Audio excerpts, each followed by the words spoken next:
was 37-0, the team that we. Good evening, everybody. Welcome to the December 9th, 2025 regular school board meeting and public hearing. I've called to order to meeting. Ms. Laura will record that. Now I'd like to give the floor to Ms. Heather Felton to do the district vision and the invocation. The school district of Manatee County will be an exemplary, student-focused school system that develops lifelong learners to be globally competitive. For our invocation, this evening, in the spirit of the many holidays and holy days celebrated in December, I would like to offer prayers or blessings for everyone who celebrates Bodhi Day, Hanukkah, Yule, Christmas, Kwanzaa, and Omisoka this month. I hope your celebrations are full of joy. For those who struggle at this time of year, I hope that you're able to find the peace you need. And now I'd like to request that all present please allow a moment of silence for your own or other special intentions.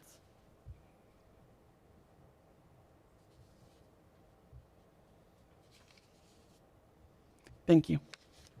Thank you for that, Ms. Felton.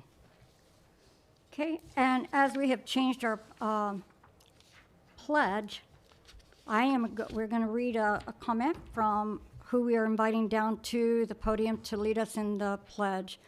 We invite our school board clerk and U.S. Air Force veteran Laura Cox to lead us in the Pledge of Allegiance.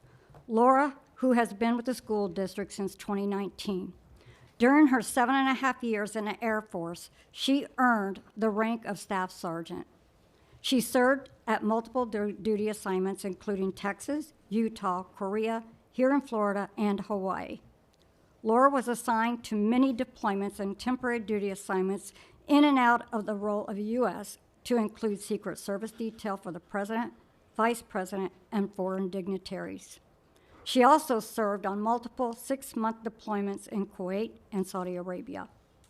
For her dedication and selfless service, she has earned the following recognitions: the Air Force Achieved Medal with 2 Oak Leaf Clusters, an Air Force Outstanding Unit Award with Valor, and 1 Oak Leaf Cluster. Good Conduct Medal with 1 Oak Leaf Cluster, and National Defense Medal, Armed Forces Exemplary Medal, Global War on Terrorism Service Medal, Korean Defense Service Medal, Overseas Long Tour Ribbons, Overseas Short-Term Tour Ribbon with 1 Oak Leaf Cluster, Longevity Service Award Ribbon, NCO Professionalism, Military Education Graduation Ribbon, Small Arms Experts, Marksmanship Ribbon with a Bronze Service Star, Air Force Training Ribbon, and a Civil Engineer Badge. Thank you, Laura, for your service. We'd like to invite you now to lead us in the pledge.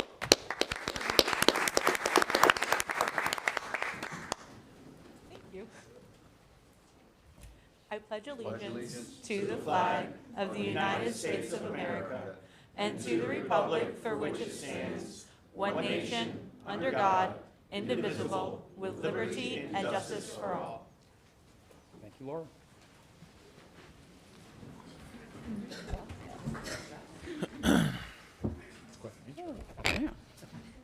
And now we will go on to our agenda. The chair has found good cause to amend the agenda to include all items listed under the agenda amendments on December 9th, 2025, updated agenda December 8th, 2025, and posted to the district website at themanateeschools.net. So I'm looking for a motion. So moved. Second? Okay. Motion one. Any board members have discussion? It's a motion one. No? Okay. So we will now, waiting on the system to I'm catch sorry, up. Madam Right. Chair. Yeah, I'm sorry. There you go. There we go. We're waiting for it to come up on my That was me. screen. Yeah, that was me. Ms. Cox, I don't have anything. There we go. Okay. There we go. Okay. And that passes with a 5-0. Okay. And now we're moving on to the minutes. I will recognize Superintendent. Thank you, Madam Chair. The superintendent recommends approval of the minutes of the October 28, 2025 school board meeting, October 31, 2025 workshop, November 10, 2025 school board meeting, and November 18, 2025 school board reorganization and meeting of the leasing corporation. Thank you for that. I'm looking for a motion to approve. So moved. I'll second. And for the vote? No discussion? And that item passes with a 5-0. Now we're going to move on to one of our favorite parts, is our student celebrations. So I'd like to welcome down Ms. Jamie Carson. Good evening, Chair, Vice Chair of the board.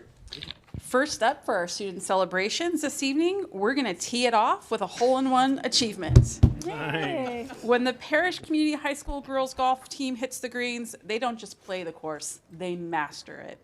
Battling cold weather and starting 12 strokes behind, they drove their way back to clinch the state championship by just 2 strokes this past November. Talk about staying out of the rough and sinking the winning putt under pressure.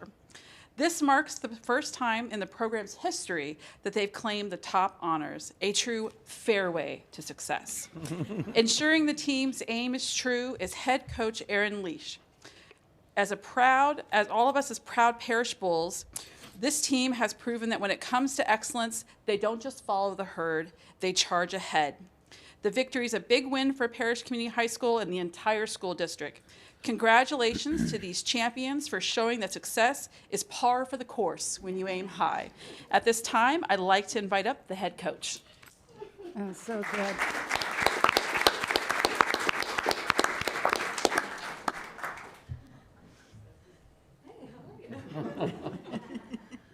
Well, thank you guys so much for letting us come to this meeting today. You know, this whole season we've been fighting to get to this point. Throughout the whole time, we're like, let's do this. Let's show who Manatee County is, and we were able to achieve that. I think it was the coldest day. We just came back from New York from a trip with students, and I was like, that wasn't even close to how cold it was when these girls were out playing. And, you know, this team is really special. They didn't just play for themselves. They played as a team. I know golf, you know, we're all individuals, but they took it to that next level, and it paid off big time. And if it's okay, if I can bring a couple of the girls up. Absolutely, bring them Bring up. them all. All right, girls, come on wanna up. see We have Natalie Angelo. She is a junior. We have Maya Crone. She is one of our seniors who will be attending Fairmont State for golf. We have Phoenix Scanlon here, another junior. And then we have Olivia Agate, who's our sophomore. We have a couple that are missing today. It's Avery Banfield. She is in a tournament currently. And then we have Stefani Cannon, who is also attending college at Delaware State for golf as well. So really successful, and we're excited because our top 4 of 5 will be returning next year. So hopefully this time next year, we'll be back to do the exact same thing. Awesome. That's Very great. much. So, Good job, girls.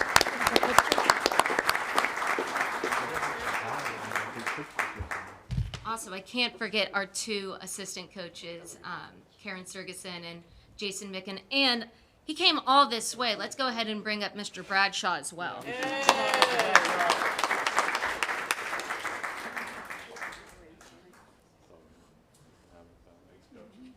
Right here, 1, 2, 3, one more, good measure. Thank you. congratulations. Congratulations, young.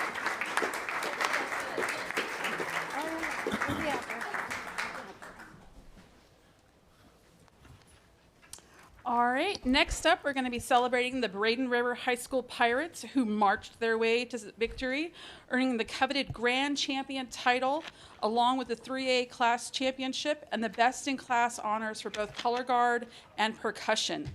The band is led by their band director, Clifford Dawson, who is also one of our finalists for Educator of the Year. We're very excited about that coming up. This achievement is super duper impressive. They kind of stepped outside of the box this year with the championship that they entered versus the kind of traditional championship that other bands enter. And it paid off, bold move that paid off. The Pirates have proven that when you set your sights high, you can chart a course to greatness. And their victory is a point of pride for Braden River High School and a shining example of excellence across our district. And at this time, I'd like to invite the master of the crew up himself, Mr. Clifford Dawson.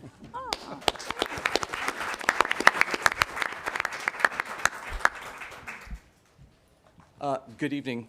Thank you very much. Chair, welcome. Vice Chair, thank you guys. It's a pleasure to be here tonight.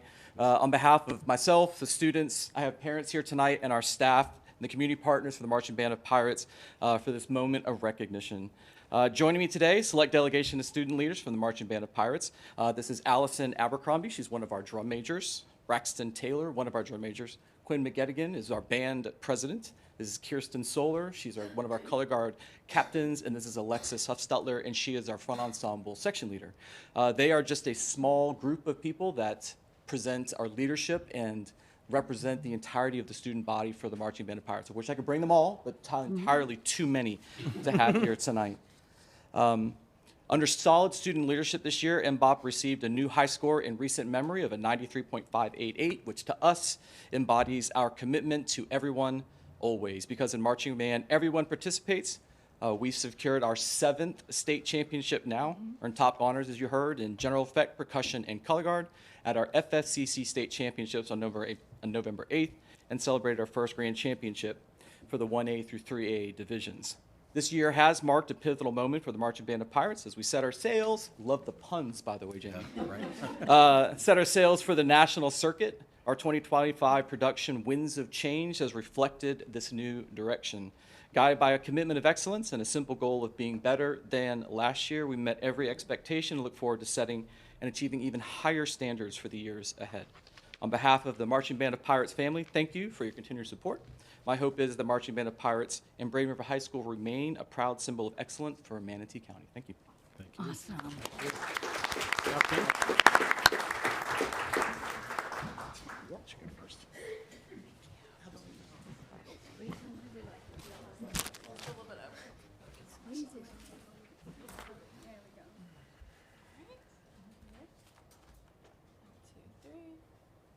Do you guys say R? Yeah, 1, 2, 3. There we go. All right, thank you very much.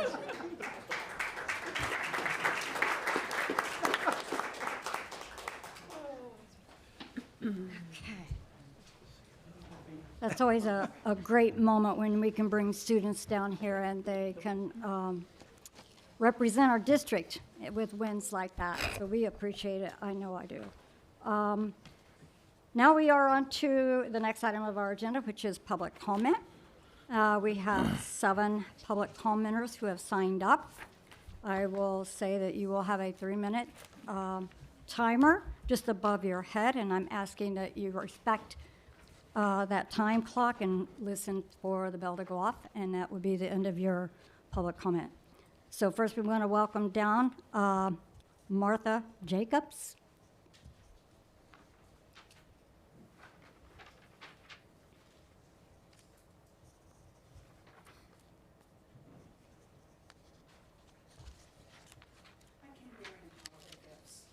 If you could get the items to the, thank you.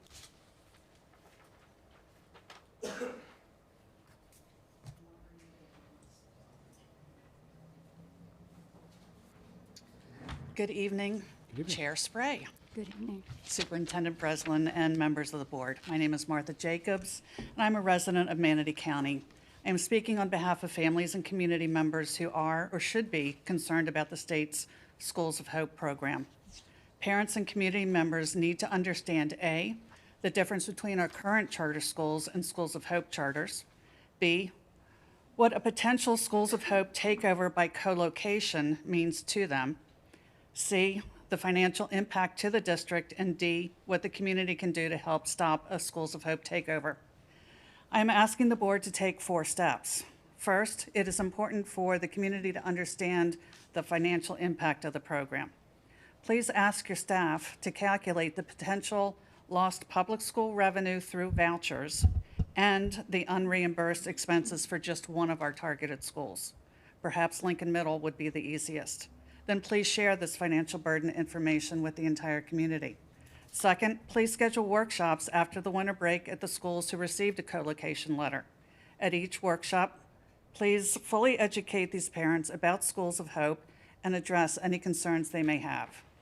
Third, please commit to educating all district parents about Schools of Hope at all upcoming school meetings and by any other means possible until the program is repealed.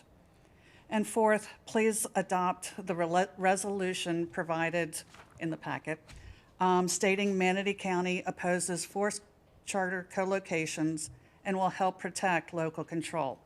The booing that erupted on December 4th when the Florida Education Commissioner spoke at the FLSBA's conference in Tampa should reassure you this board will not be alone. Even though the district only received 2 letters last month, we all know that is just the beginning if this program is not repealed. Apparently, many of the legislators did not understand or were unaware of the co-location part of the program. A lack of proactive communication with the board, with the public by this board about topics such as Schools of Hope and even the recent sexual harassment and assault charges filed against district staff leave the community fearful and in the dark. Fear will only add in enabling Schools of Hope operators to lure students away. Even though not all of these issues may be your fault, they are your responsibility.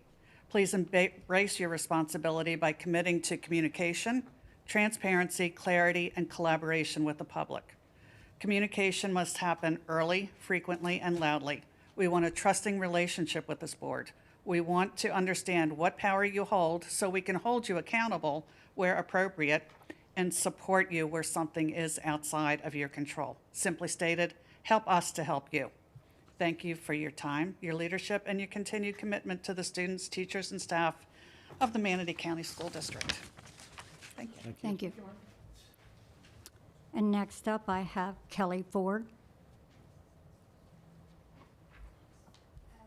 Kelly Ford? She is ill. Okay, all right. Barbara Aaron?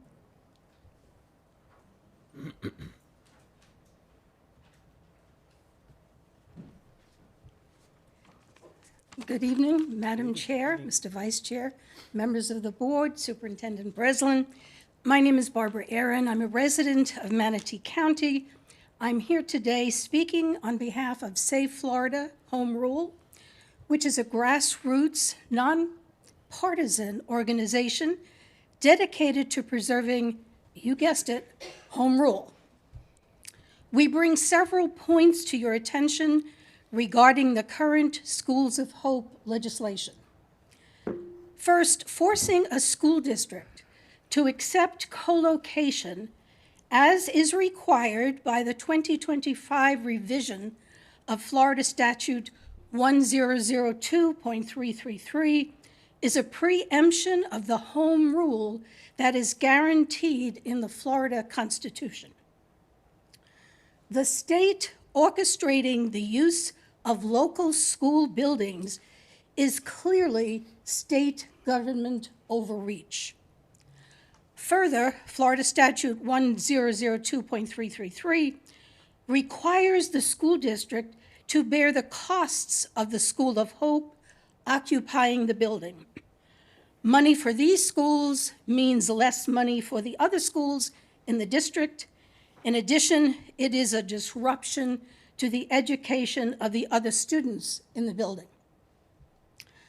I might also add that the tenets of co-location of Schools of Hope at taxpayer expense had been part of House and Senate bills that failed and was snuck into the appropriations bill at the last minute, a new low in underhandedness in preempting home rule. The citizens of Manatee County voted for you to create educational policies to educate our children And that's what we want you to do. We did not elect state legislators to run our schools. For all these reasons, Save Florida Home Rule urges you to take a stand in favor of maintaining your control of our school district and against the takeover of under-enrolled schools by Schools of Hope. Please, please advocate for the repeal of the 2025 revision of the Schools of Hope statute. Thank you for listening. Thank you. Next up, I have Jack Lawrence.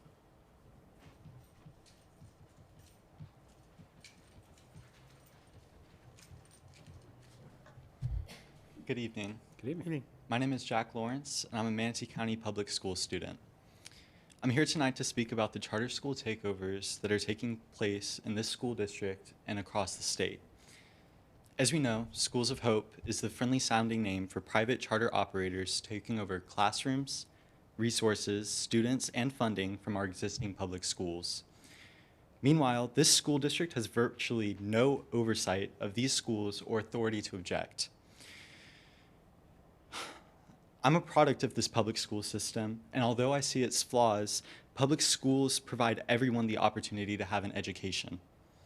Schools of Hope are going to co-locate with Manatee County Public Schools and siphon their funding, transportation, classrooms, resources, and students. One operator, Success Academy, is asking for $50 million in startup costs, plus a bonus of $5,000 for every student enrolled per year. Furthermore, every student's data is going to be shared with these charter operators, and as a student, I don't want these private entities to have access to all of my information. Overall, given all of the buzz around this issue, it's important to remain transparent by communicating proactively. Otherwise, the public may misdirect their anger towards this board, not understanding this district's lack of authority over Schools of Hope. Similarly, the abnormal quantity of sexual offenses committed this year by teachers and subs has left many parents concerned for their children's safety. As such, it is important for the public to understand what this district is doing to mitigate this problem so they don't place their anger towards district officials. For both this issue and Schools of Hope, the underlying problem is the community's lack of awareness as to what control this board does and does not have. So, how is this school district going to inform the public about the powers it does and does not have surrounding Schools of Hope? Recently, I attended the redistricting community meeting at my school, which I thought was insightful and helpful for parents who had concerns, despite low turnout. A similar event, if advertised properly, would help increase community awareness of the impacts of Schools of Hope and what the impacts will be on this district. It would also provide concerned members of the community a chance to get answers directly from district officials. Right now, Manatee County needs community awareness and solidarity to protect our education before it's too late. Thank you. Thank you. Thank you. And next up, I have Ms. Marilyn Parker.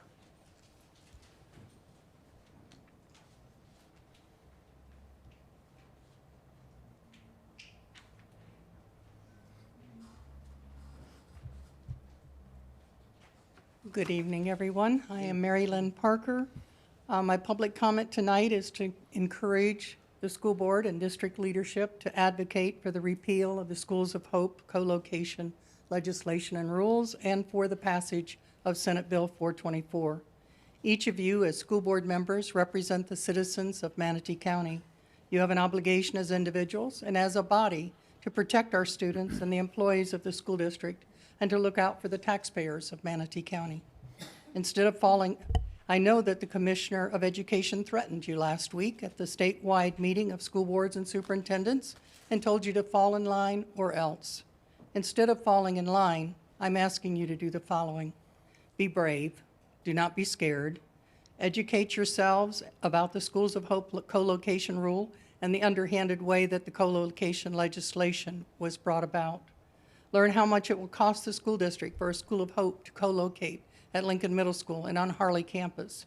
Understand the impact co-location will have on these campuses and share what you learn with the community. Take a stand. Pass a resolution to seek the repeal of the School of Hope co-location rule and legislation and support Senate Bill 424. As a board, update your board's legislative priorities to include the repeal of the School of Hope co-location rule. And just adding guardrails is not enough. Instruct your chair to meet with the legislative delegation while the members are on winter break to advocate for the repeal. Attend SAC and PTO and PTA meetings to educate parents about the impact of co-location on our public schools and how this differs from district charter schools that offer school options, choice options. Hold town meetings to educate the public. Be the leaders you were elected to be to protect our students, our public schools, and the citizens of Manatee County, your constituents, and the taxpayers. Take advantage of the many resources you will find in the toolkit put together by Families for Strong Public Schools. You've received the executive summary and fully researched document of Schools of Hope published recently by the League of Women Voters. Links to these and other resources are in the executive summary that you've received. Please be brave and stand together to use your influence as elected school board members to advocate the repeal of the Schools of Hope co-location legislation and rules. Thank you. Thank you. And next up, we have Elaine Graham.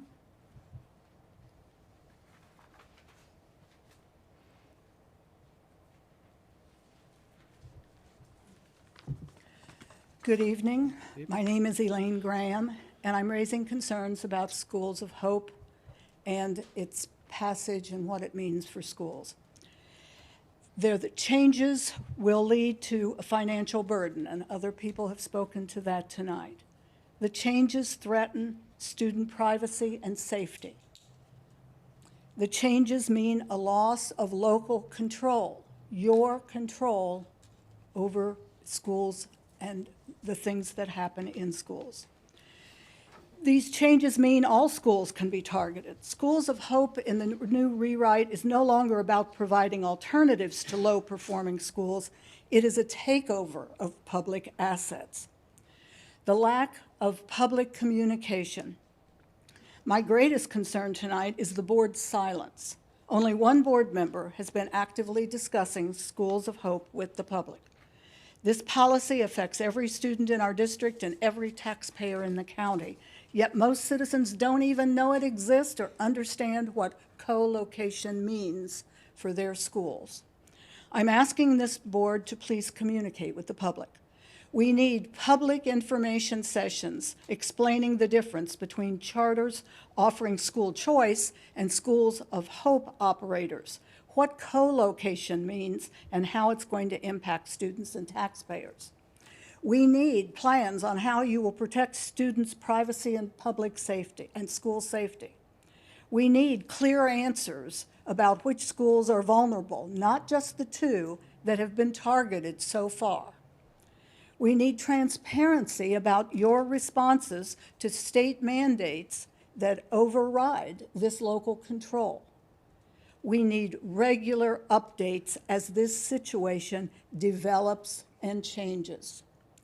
Our children's education, our taxpayer dollars, and our democratic right to local government are at stake. We need this board to lead, not remain silent. Thank you. Thank you, ma'am. And last up, we have Mr. Kevin Wright. Good evening, all. I'm Kevin Wright, a Manatee County resident for tonight's purposes, though more importantly, I'm an American Legionnaire. At the end of October, I came and spoke to you as a veteran of foreign war. And I was advocating for something similar to what I'm advocating and asking your support for tonight. And that is a fabulous student opportunity and to do everything within your power to make students take advantage of this. First of all, I want to publicly thank the superintendent because she committed in October. She says, I will start to communicate my weekly communications to the principals. The VFW contest, it helped. It clearly helped. Not just the post that I represented, but the VFW post all over Manatee County. it was clear because folks spoke of it and they did that, and that was a great thing. And I'm happy to say that just last month we had the family and the parents of our winners, VFW Post 3233 or 10141, and they received their awards. But for the Legion, there's the oratorical contest. This is more challenging, but even more rewarding than the contest I talked about before. More challenging because it requires students to memorize, without the use of notes, a 8 to 10 minute speech based upon the Constitution, the details of which are found in handouts that you have and the superintendent has. And then they must be prepared to speak for 3 to 4 minutes without notes on a topic related to the Constitution, on a topic that is drawn out of a hat for all the students on the day of the competition. The competitions are being done in the month of January in the Legion Post. Ours is being done the weekend of 10 January. For you all, and what is found here, we need to go to that. We have this week and next week. The minimum requirement is before they go away on Christmas break, students need to communicate to me and to the Legion Post that they intend to participate and compete in this contest. We prefer that they also do all the attachments on here, which is all it is biographical information, signatures by parents, superintendent, principals, teachers, and those like. Easy to do, and it means that they don't have to worry about that going home for Christmas break. We don't have to worry about that. But if they forget or they don't have it all complete, they can bring it on the 10th of January to Kirby Stewart, American Legion Post. The reason why this is a problem is because up until this year, for the last several years, only one Legion Post received any entries on the oratorical contest in this district. And as a result, all the districts to the south of Sarasota and Charlotte County, they creamed us. They creamed our competition because they have so many more people right there. I'm tired of going down to district competition and seeing nobody or very few folks competing and them creaming us and going on to state. We can do better, and Superintendent, you can help us do better, as can all of you. Thank you. Thank you, Mr. Wright. And that will conclude our public comments for this evening. Next up is reports and presentations. And on deck, we have Jamara Clark and Kevin Chapman. Welcome down.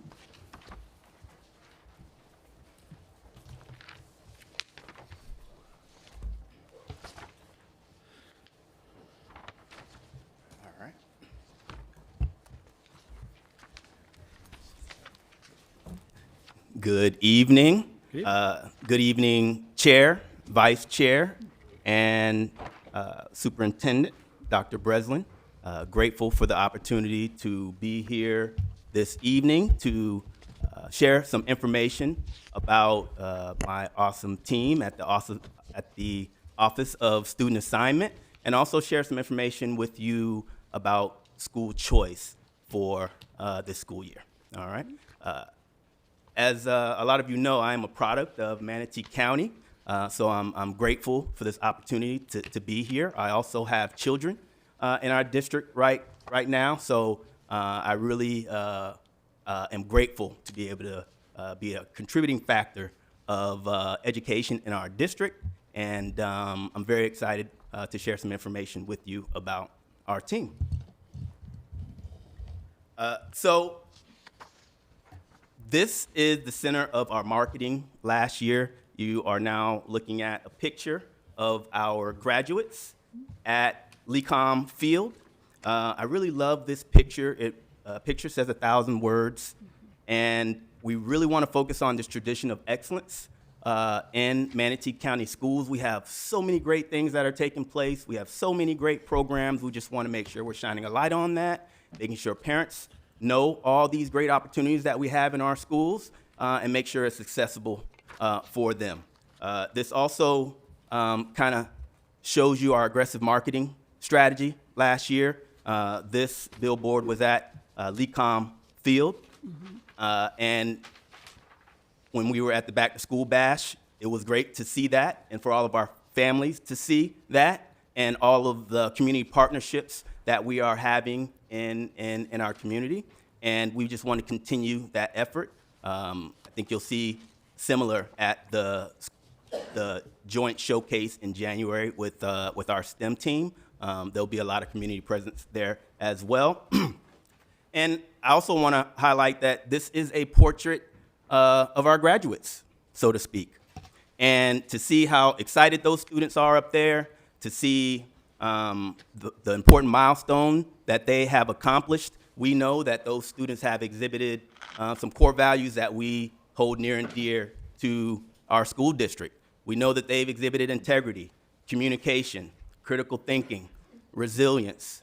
We also know adaptability is something that they also had to do to accomplish this task, and we are so excited about this. As someone with an 18-year-old and a high school senior at one of our district schools, I can't wait to see my daughter up there as well in the coming months. So this slide here highlights some of our enrollment priorities in the Office of Student Assignment. First of which is just really promoting the value added of our Manatee County schools. We have so many great things happening in our county, and I think it's just important to tell that story, to make sure parents know all of the programs that are in there. School right around the corner for them. We know a lot of families may be driving by schools that have the programs that they need, and we just want to make sure that we are providing that, and it's easily accessible on our website, on the individual school websites, and that we're really having an aggressive marketing strategy. Increasing student and family engagement, making sure that we are meeting our families where they are, whether it's the back-to-school bash or community events. We are growing our marketing and our community outreach team because we know we have to be where our parents are, and we have to make sure that we are communicating this information in varying ways. And lastly, empowering our staff to serve as ambassadors. We know that our staff and our principals are trusted, and the most trusted people when it comes to our teachers. So we want to make sure we are giving them the tools, the information, the resources to be able to do that outreach, communicate to families about all the things that they have at their schools and district as a whole, and to make sure that things that we can do at the district level, we can take some of those things off their plate. An example of that is providing marketing budgets to each school to be able to market to their community and not only attract kids, but ensuring that they are retaining students, which is a priority of our schools. All right, you'll see on this slide our Office of Student Assignment staff and also our buildings. I'd be remiss if I didn't introduce Ms. Alicia Carrillo, who is our coordinator at the Office of Student Assignment, who has recently received that promotion. She's been at the Office of Student Assignment for 16 years, so she is a wealth of information, and couldn't do it without her. So you'll also see our staff on the right. We are a small but mighty team.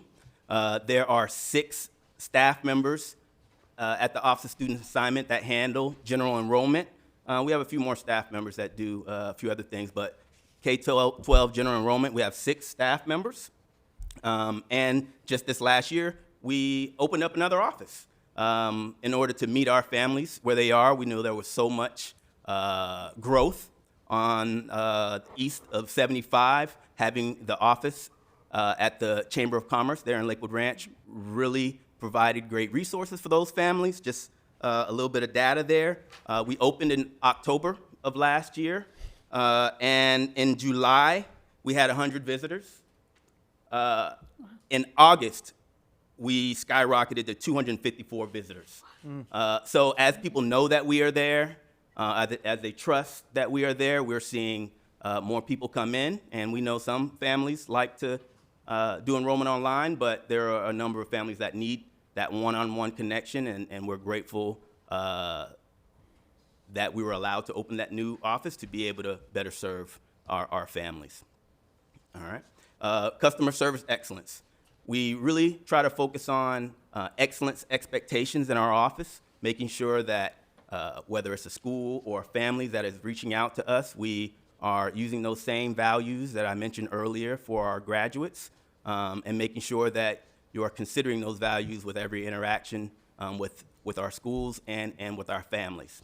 Also making sure that we're providing clear and consistent information and listening, because our staff, they have their hand on the pulse. So a lot of times we hear things first, and then we're able to communicate that so we can expedite some of those changes. I was charged with rebranding and reorganizing Office of Student Assignment. So we've been, working hard to streamline processes, update systems. I'm grateful and thank departments across the district that work collaboratively with us, whether it's Mr. Bennett in ESE or Ms. Lyons in student support. We're so interconnected. It's essential for us, to work collaboratively and to really move forward as a team to make sure we're having a good customer experience for our families. And empowering schools and families just with information, clear and consistent information, and with resources as well, making sure families know all of the resources that we have available in the district. I think that's something that we should promote more. In my previous job, I would make sure that I was communicating to families all the things that the district could not do, right? And I think it's appropriate for us to communicate all of the resources that we have as a district. And similar to myself, I'm taking advantage of all the resources with a high school senior, all the FAFSA nights that Ms. Erin Navarro is offering. So many great resources, career counselors that I know it would be hard to get outside of district schools. So making sure families know all of those great resources, making sure families know where to get it, I think that's essential, and I think we've seen some increased participation, which I'll highlight soon. Lastly, I'm sorry to go back. Halloween night, you'll see me pictured in the middle there in the suit, and then our staff who dressed up as well. But the picture below, there's a pre-K right next door, and each year they come by, we give them candy, and then you'll see them attentively going through their candy and making sure that they got the good stuff in there. So we're excited to be able to begin with the end in mind and really target students before they get to kindergarten, right? So we can make sure that they retain with us and they end up as graduates as those previous students. Student enrollment overview. So essentially our staff are navigators. Families come into our offices sometimes not really knowing how to get the answers. And our staff helps to connect them to whether it's the different resources, departments across the district that will be able to help them. So we follow the approved enrollment policy. So we always revert back to that whenever we're answering questions. Zone assignments, who do I call, changes of custody. All of our staff are notaries, and we know that that's a big need in the county. Not every school has a notary. So those are things that we also do. And the choice and lottery process that is run through our office. But essentially, we're guiding and navigating families, each day and just making sure they have the resources and the information that they need. Okay, next slide.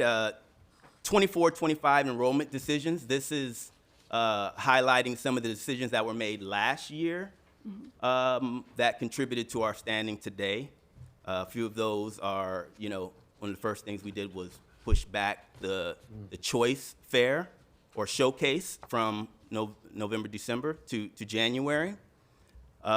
We also, in January, for the first time last year, allowed all groups to register in January, at the beginning of January, which enabled us to capture as many families proactively and not, for example, wait until kindergarten roundup to start capturing those families. We had a goal to increase school capacity and reduce wait lists. We knew we had a lot of students sitting on wait lists that were interested in getting into some of our great schools, and grateful to our school principals and our executive directors for helping us, attack that in a way that didn't impact schools in a negative way. All right. So we appreciate that. And lastly, the Manatee in the Middle campaign. We knew last year that our middle schools had the most available capacity and was the highest yield area. And we really did some targeted marketing to focus on middle schools and the great programs and pathways that we have in our middle schools. And I think our parents listened. Our middle schools have a lot less capacity this year than they did last year with the help of our administrators and our executive directors. Next slide, just some choice numbers. Don't want to provide too much data. But in 24-25, our choice COE, which stands for Controlled Open Enrollment, we had 1,081 students in our special programs, ACE and IB. There were 239. So we've seen an increase in those applications that have been coming in, which is the trend. We know that with online registration, there's less being done at schools and more coming online and through OSA. So we're happy to see that growth. And then there was a total of 6,854 students that were in choice magnet, out of zone, and all those choice areas. Regarding applications, in 24-25, 3,326. And this year, which we're still in the process this year, we've seen a pretty big increase, 1,390. Oh, sorry. Can you go back one? Apologize there. There you All right. And then the Just a moment. I think Mr. Tatum has a Yes, question. yes, I guess ma'am. I could have clicked on the request to speak. On the bottom there, it says wait list.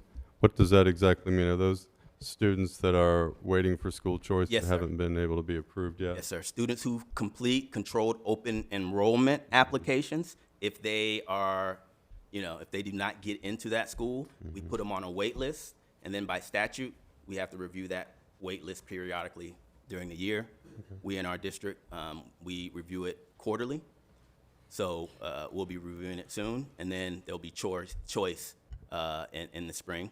Okay. So yes, sir. When do we allow students to change schools? Like what time, any time of the year, at the beginning of a semester, at the beginning of a quarter? Well, Just curious. good question. Now, all year, we allow, now it's a continuous process. Okay. Right? But it's contingent on availability at that school. Right. So if there are available seats, we want to fill those seats. We've heard, some information about Schools of Hope, things of that nature. So if we have open seats and we have students on a wait list, we do fill those seats. So like on January 19th, if there's a seat that comes open at a school and the student wants to change, I use that date as a random date just because it's probably in the, it's not at the end of a quarter or something. They move on that day. They go over to the new. I'm not being facetious. I'm just curious, George. Like, how does that work? Yeah, at the quarter, we do that. But during January, that's during school choice time, okay. of course. So there is a process that I'll detail soon called an out-of-zone priority form. Okay. And with that form, if they have something that meets the criteria, then that is something that can happen at any time throughout the school year. And I'll be showing you a slide on exactly what that out-of-zone process and who would be able to fit into that category. Yeah.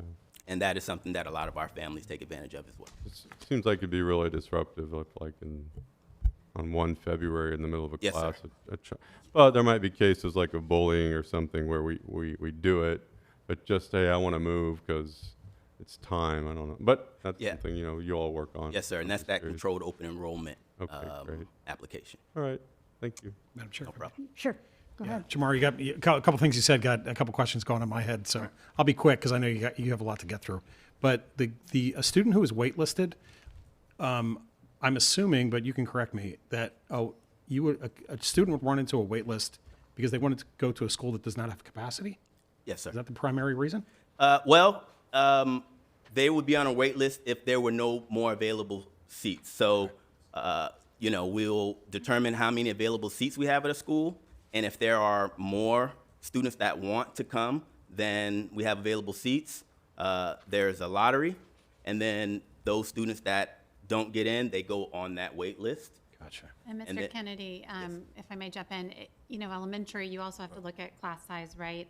So if they're requesting fifth grade, and fifth grade is at capacity, we can't overload those Oh, teachers' yeah, of course, yeah, classrooms. And so that can go into consideration as well. Okay, yeah. So lots thanks. of I was thinking of different, high school, but yeah, that's true. right, Yeah. so lots of different considerations as to who might be put on a wait list. But that's why they review it quarterly to see if there's an opportunity to open up a spot.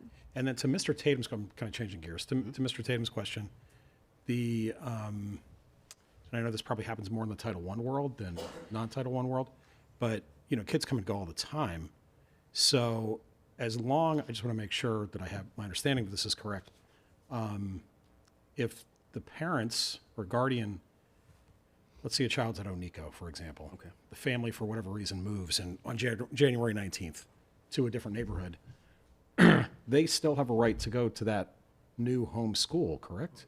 Correct. That is now their zone school at that point. Exactly. Okay. I just want That family also has an opportunity to stay at the school that they would were be at. leaving, yeah. Yes, sir. And that's one of those priority out of zone application. It's called a moved and wants to remain. So you've changed your address, but you would like to remain at that campus, and we work with families every day that do that. Okay. And we communicate with the administrative staff, and yes, we have a lot of families that do that. And I know I'm drilling down to this is minutia, but now that we're talking about it, it's got me thinking.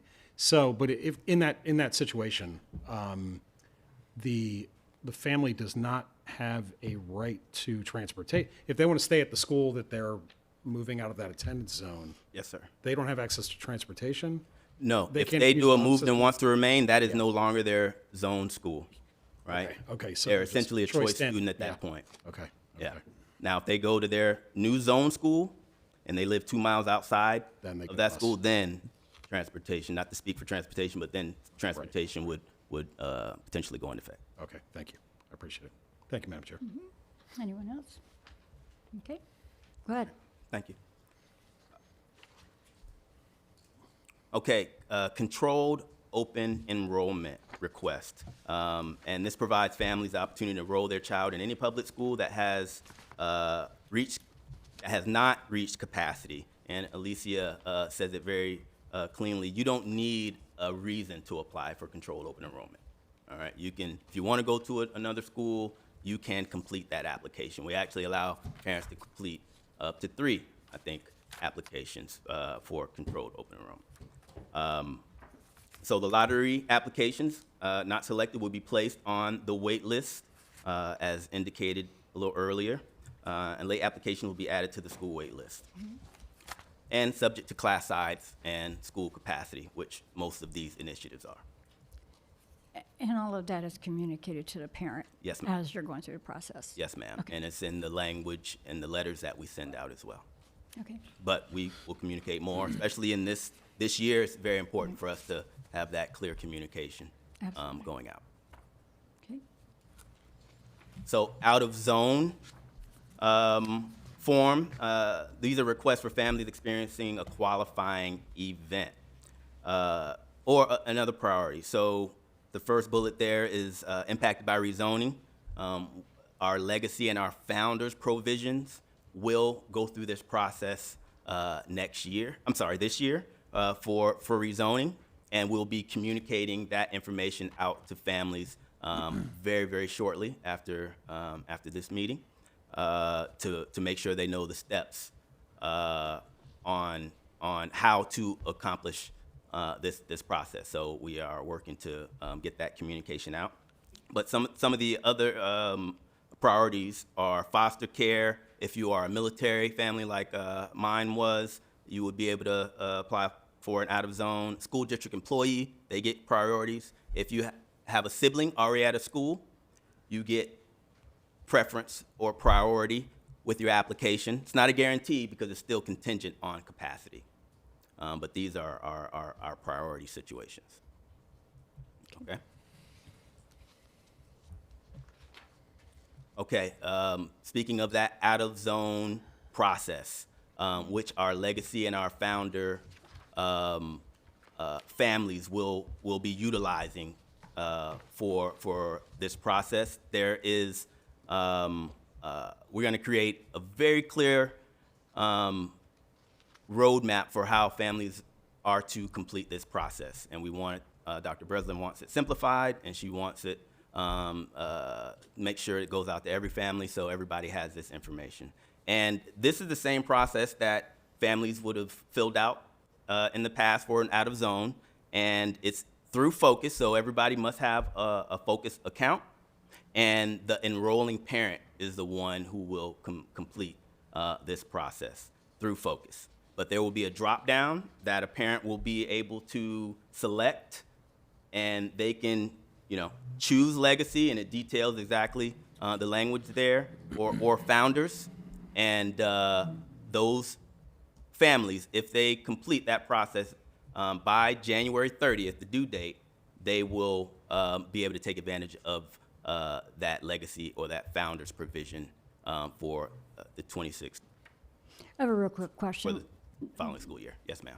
Do you ever have issues where people do not have access to Focus? Do they come into either the out east or the other location? I'm guessing yes. Yes, ma'am. We know that there are a lot of families out there that just don't have the resources. So not only do we have those resources at OSA, at both offices, our schools also have kiosks in them with computers that families can utilize to complete these processes. And they can call us, and we at OSA, our team does a great job of walking families through that. And some families just need to do it in person because sometimes there's a language barrier as well. And that's why our staff is bilingual, and they are able to support our families in need if there's a language barrier. Thanks for explaining. Go ahead. Just kudos to, because I've filled this out for my own kids before, out of zone request. And so kudos to, especially with new Legacy and Founders, like showing the definition of that in that drop box. I know that's something very little that we could see this and see all the choices, but to show the Legacy and the Founders, like what that means, I think is big because obviously we haven't really had that before. Yes. So just kudos to thinking about that small detail that I think would have, if it wasn't there, gotten parents to say, which one do I choose, the Legacy or the Founders? So very good. I mean, it's great for us to communicate that. So Yes. kudos to think about that. Yeah, that's why it's great to have people with that institutional knowledge on your team, like Alicia and Liliana and our other team members that when we haven't done that in the past, we get the call. So we're a continuous improvement department, and we just want to continue to make these clear and not confusing for families. And we've gotten a lot of support with that, a lot of feedback from our admin team and leadership team as well. And are you finished? I'm sorry. Yes, sir. Yes, Okay.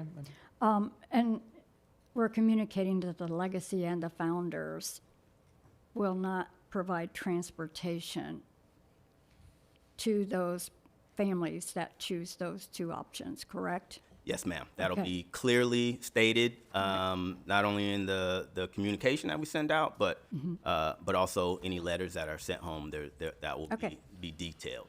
Okay. Mr. Kennedy, I have you on the board. Oh, I'm sorry, that was from before. Okay. Yeah, thank you. Okay. Okay.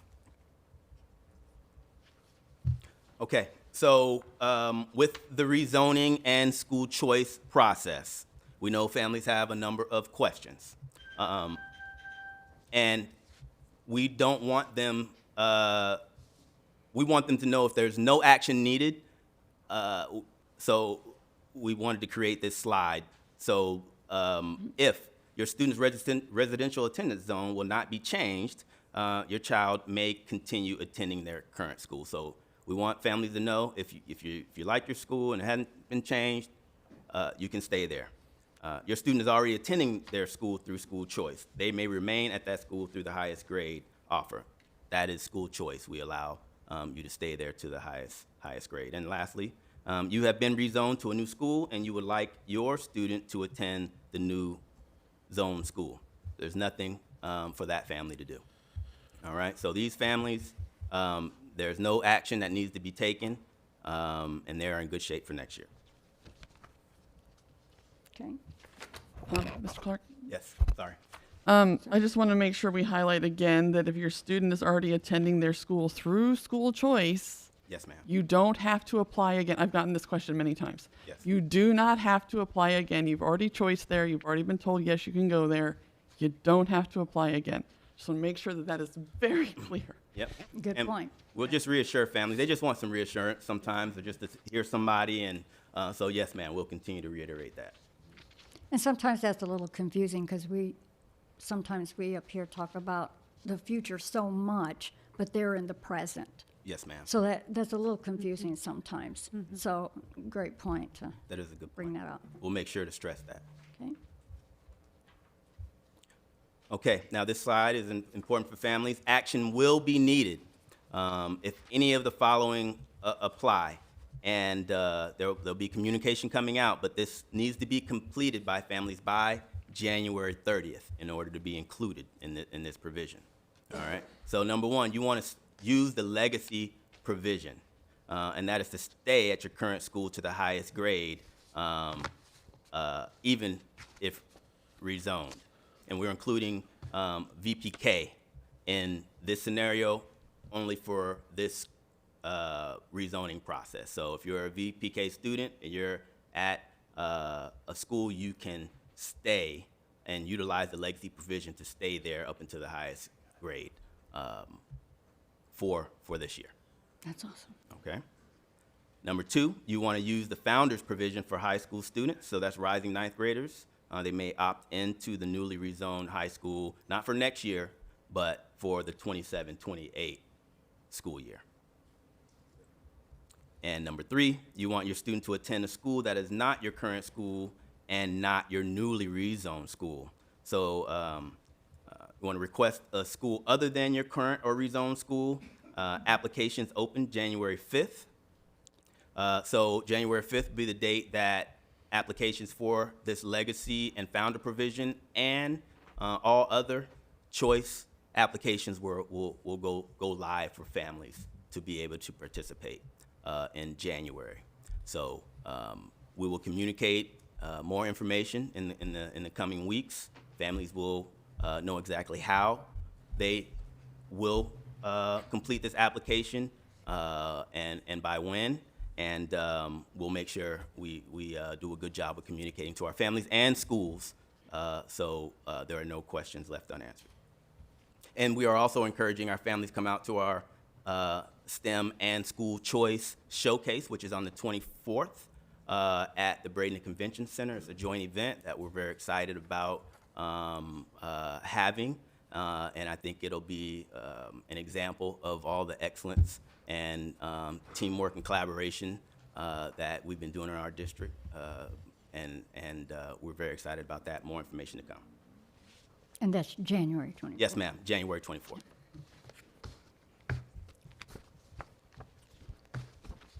Okay, this next slide is our school locator tool, which families can use to see exactly what school they're zoned to, but also with this tool, if you don't put an address, you can see all the other school zones as well. So it's a great tool to just explore or see specifically where your child will be zoned. You'll notice there's some red letters on this tool, and that is just pretty much stating that Harvey K-8 will only add 7th grade for the 26-27 school year, and Lake Manatee K-8 will only have 6th grade for the 26-27 school year. So we just wanted our families to be aware of that, and so we included on this locator tool, and this will be updated and easily accessible for our families. A question there, Mr. Clark. Go ahead, Mr. Tatum. Please. Can you provide some explanation? I mean, I'm not I'm not against it in any way, but why we're not adding 7th grade at Lake Manatee in the 26-27 school year. When I say why, I mean, I've had some questions about it, and I think I've heard the reasons and they're valid. I would just maybe like to have you explain it to the public so that people can hear those reasons. Yes, sir. Dr. Breslin? Would you like me to jump in? Oh, yes, ma'am. Thank Okay. you. Appreciate it. And so, normally when we open up a secondary school, what has historically happened in this district for as long as I can remember is that you roll up by grade level. And there's many reasons. First and foremost, the academic options available to 7th and 8th grade. Many of our 7th graders start taking high school courses already in their 7th grade year. And there's many different paths a student might be able to go on. And so to adequately prepare those courses for the students, to prepare athletics, arts, and all the programming that becomes much more complicated as you roll up grades, that has been the historical path. And in fact, that's what we're doing with Harvey when we open the new high school. We will open grades 9 and 10, but then roll up 11 and then 12. Same thing we did with Parrish as well. So it's been the typical approach.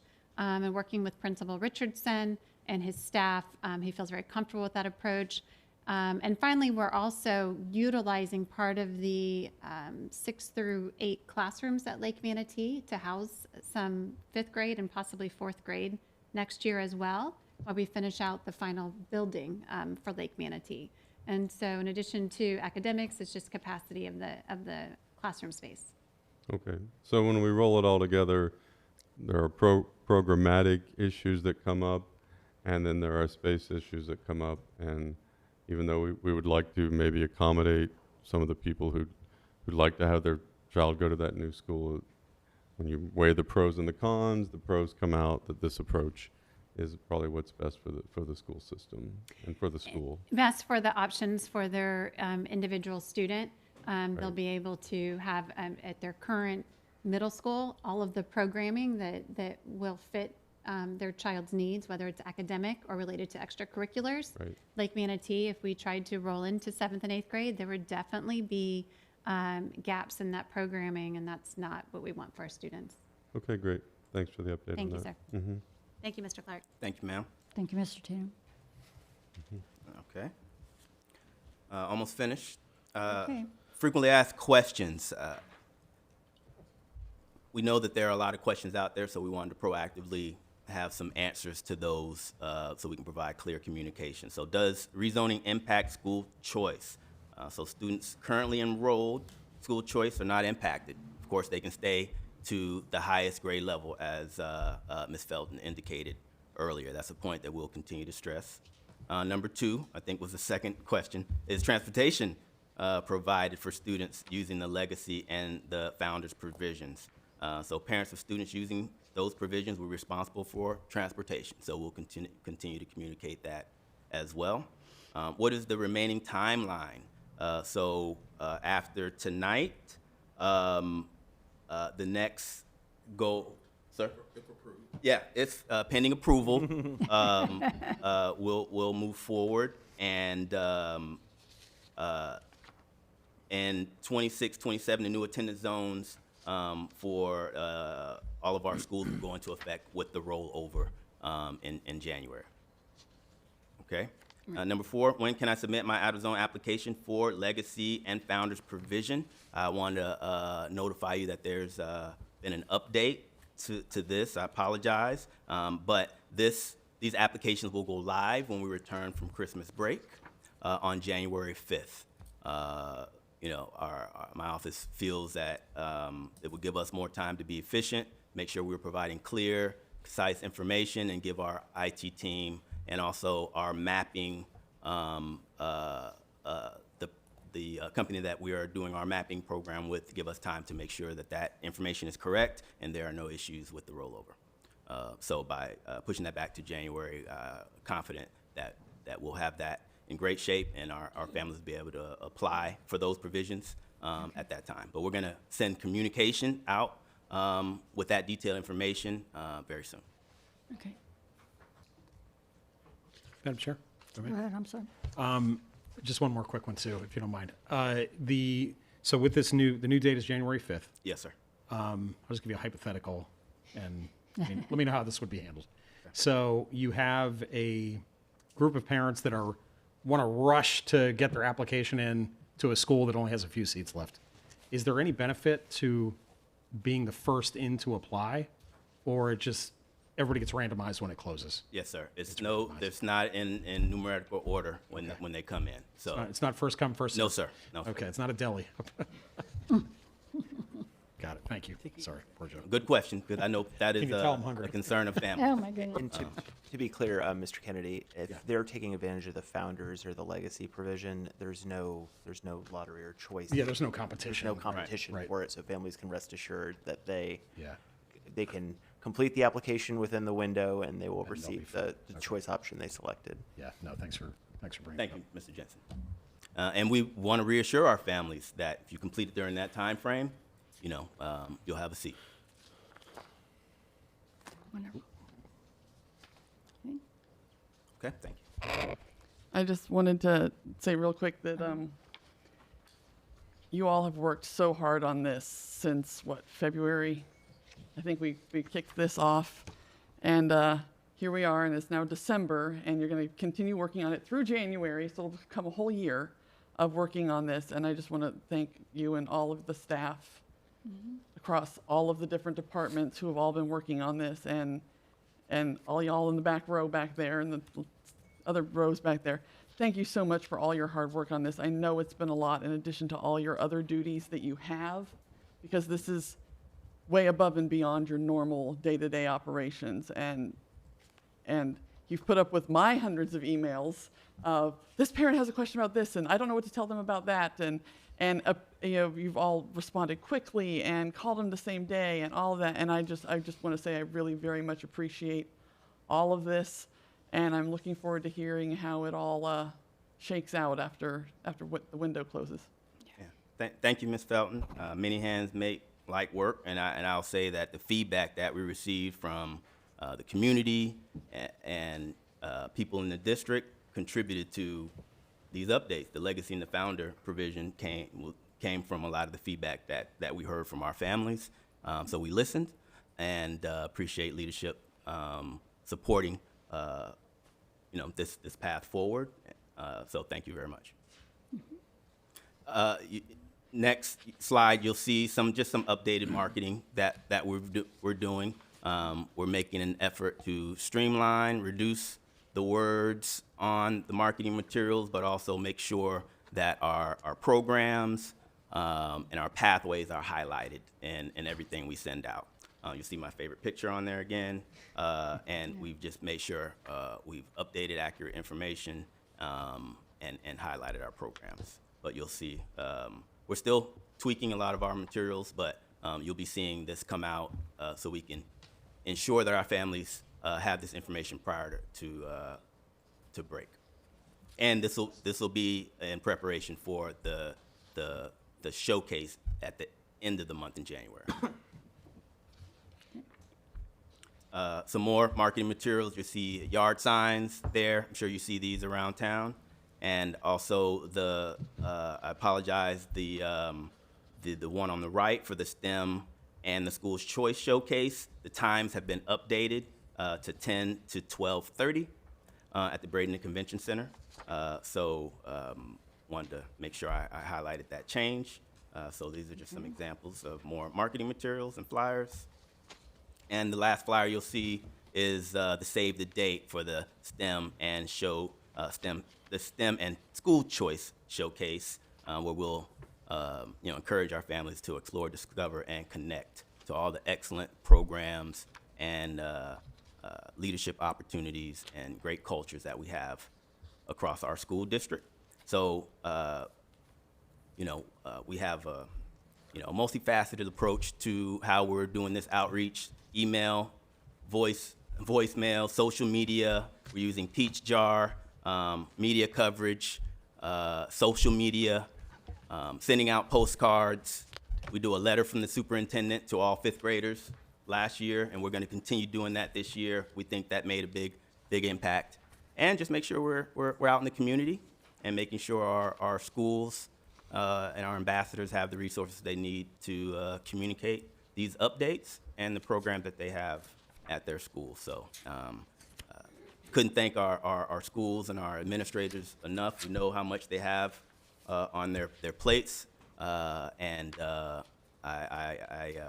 I'm confident that this choice and rezoning process will go great, and we appreciate your time tonight. And if there are any questions, I think we can answer them now.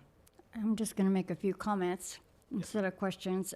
First of all, obviously the location out east is working by the number that you reported of people coming into that location. And then on slide 6, you said there was increased capacity and reduced wait list. I think that's a key point to make, a bullet point. And also Manatee in the Middle campaign. And that's where we were slipping a little bit, and I'm glad that that's a great little Manatee in the Middle. I think that's a great little approach to that. And then the choice applications. I mean, they're up 1,390. They're up 1,390. So that gives you an idea that we have a lot to offer in our district. If you're choicing that much up in 1 year, that's a great sign, in my opinion. And then the marketing trifold. I love it. I think that's a great way to communicate to not only our families, but to even our community. They're going to see that, and they're going to see what we are doing. And I think this whole rezoning process has gone very smoothly. Of course, we're going to have a little hiccup here and there. With anything of this magnitude, you're going to have issues that come up. But I think this team and this board, respectfully, has done a great job through the challenges that we've had this year. So I want to thank you and to the team. And you've just kind of acclimated into here. And Mr. Fadley's going to be looking at the middle schools, and we're going to work on that. But I think we're doing a great job. And I just want to commend you all for everything that you've done on this whole thing. And I'm sure we'll get other comments, but that's what I wanted to say. So, Mr. Choate? Thank you. Just a couple things real quick. There are, I think, the high schools I saw through social media, through our posting, social media, all their school choice fairs, I don't know what we want to call it, open houses. A lot are happening tomorrow for families to go check out. So just want to remind that. But also the idea of last year, the STEM showcase was an awesome event, like absolutely phenomenal. Going in there and seeing, and there were so many people that I saw in there that don't even have kids in the district that wanted to go see what was really going on in our schools, and some really phenomenal programs that are happening. So I love the idea of putting the school showcase with that STEM showcase at the same time, and allowing the families to go in there and see what's happening, and maybe all of a sudden the kid says, look at this TV production the Southeast is doing. I want to go there and do that. Yes, sir. So my question is, at the showcase, and maybe you answered this, will they have the opportunity, families have the opportunity, will there be kiosks set up for them to say, hey, I really like what's going on right here, and I didn't even know that was there, to do an application then on site? Yes, sir. Okay. That is the point. And actually, there will only be a few more days, Right, in the correct. window. Correct. Right. So we want them to sign up earlier, but that is the process that we want our families to go through when they're there. We want them to go to the STEM showcase, see all the great programs and pathways, career pathways that are there, and then head over to the school choice, showcase to talk to the principal and to sign up for the school. We just bought some iPads so we can have them out there so people can sign up immediately. We want to make it as smooth as possible, and we've been working very well with the STEM committee, which I'm on. But they're doing such a great job, and there's so many moving parts with our STEM teachers. we appreciate that partnership, and we agree that it's going to be a great event in January. Thank you. Okay, Madam- let's see anybody else. Madam Chair, may I? Yes, you may. First, thank you to the team and many of you in this room. It has been a very long, involved process with many meetings going through and lots of time spent collaborating together. So I appreciate that. Board and those that are here and participated in public comment, part 2 of this is obviously the school choice, where we really look to see the effects of the rezoning and what capacity looks like. And we'll be sure to share those numbers as we move forward and look at the capacity of all of our schools. We have the team working on financial impact related to any co-location. That's already something that is in the works, but we had to get through rezoning. And so we're unique in Manatee County that we are in the middle of rezoning at one of the most interesting times in relation to anything that we've seen in terms of capacity. The team is also working on, and the principals have been a great help to this, a dashboard that IT set up, and it's a fabulous dashboard related to classroom use and space. And now that they have input information into that, we are working with the DOE and looking at right-sizing some of the fish report data. So all of this is working at the same time as we've gone through rezoning. And so more information to be coming, but there are significant steps that we have been partaking in to make sure that our fish reports are accurate and reflect our programming, because we know they're not. We know that we have programs that aren't accurately reflected, and this is a great opportunity to do it. And now, hopefully at the conclusion of tonight's board meeting, we have the rezoning maps approved, and then we can go step 2 and make sure our fish reports are accurate and we're able to report good information out. Thank you. Thank you, Superintendent. Madam Chair, if I may? Yes. It's already been said, so I'll be brief, but this is, I think, a perfect example of where, I want to say this the right way, but I think boards can be overrated, school boards can be overrated, because here's a situation where now 2 superintendents, multiple staff members have spent hundreds of man and woman hours getting us to this meeting tonight with everything ready to go. It's dovetailing beautifully. We're going to approve the new maps. We're going to open the school choice window January 5th. So I just want the public to understand, like, all the work that goes on behind the scenes, and then we show up at a meeting and people hear our voice and see us and like, oh, look at that board, look at all the work they're doing. But like, we got here, yeah, we came to a few meetings and we saw some information and talked to the superintendent. But to all of y'all in this room who did this, and there's people who are not in this room that made all this happen, the thanks goes to you all. You know, the success of a school district is much more weighted to the leadership and the people that are in that district as opposed to the board. It's just my personal opinion. But I think this is that's kind of my overall feeling about it. And I know there's a lot of research about how school boards can affect school performance and district success and so forth. And we have a role to play, but I think a much heavier weight on the scales of success or failure is with you all. And so this is very much appreciated, and y'all somehow pulled it off. Perfect timing. So I'm looking forward to see what comes in 26. Thanks, Mr. sir. Clark. Yeah. Thank you. Anyone else? All good? Madam Chair, can I make one Yes, point you about, certainly can. following up on Mr. Cho's point? The STEM showcase is also for the community a great opportunity to see their millage dollars at work. You know, we've been blessed in this community with the millage referendum, and you know, many community members and parents, I think by now know where it's going, but those who really want to see it in action and see where their millage dollars, not only, you know, obviously it goes to, you know, teachers and staff, but where it goes when it comes to STEM, which is a very important part of the millage, please come to that showcase on January 24th and really see our teachers and school leadership and the students interact with all of the STEM education and curriculum that the millage helps pay for. And I think that's a real help to actually see it and touch it and understand it. And it's also a lot of fun as well. And that's going to be a great day for families because they can also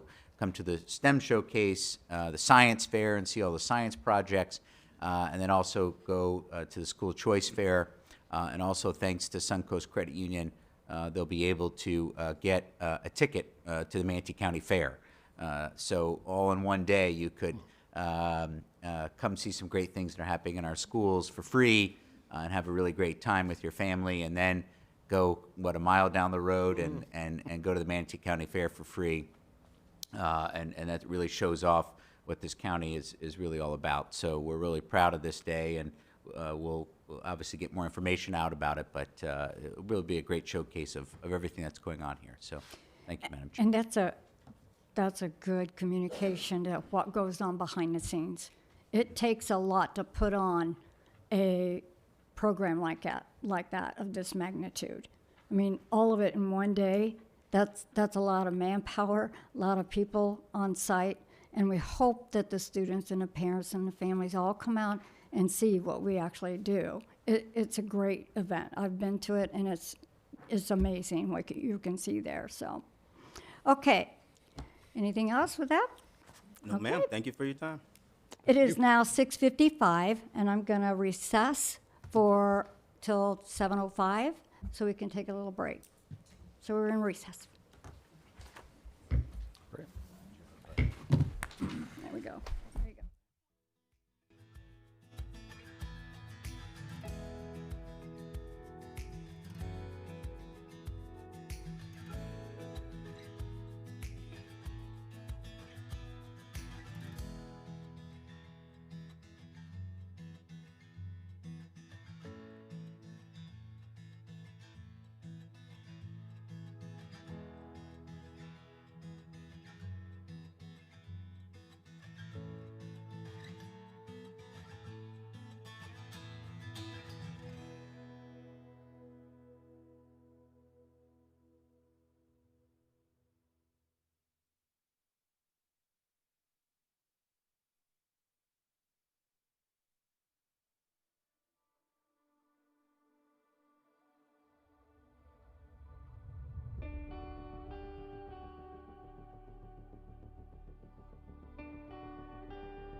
Spray. Okay.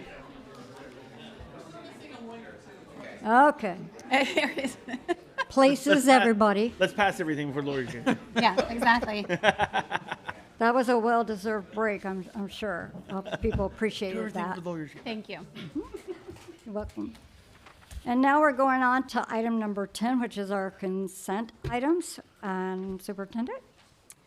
Madam Chair, the superintendent recommends approval of the consent agenda for the December 9, 2025 school board meeting. So moved. I'll second. We have a motion and a second. Anyone wants to, okay? Superintendent, you want to opine on anything? Nope. No, Okay. ma'am. Sorry, thank you. All right, we'll vote on that consent item. Sorry, I was slow to my computer. It's a little slow.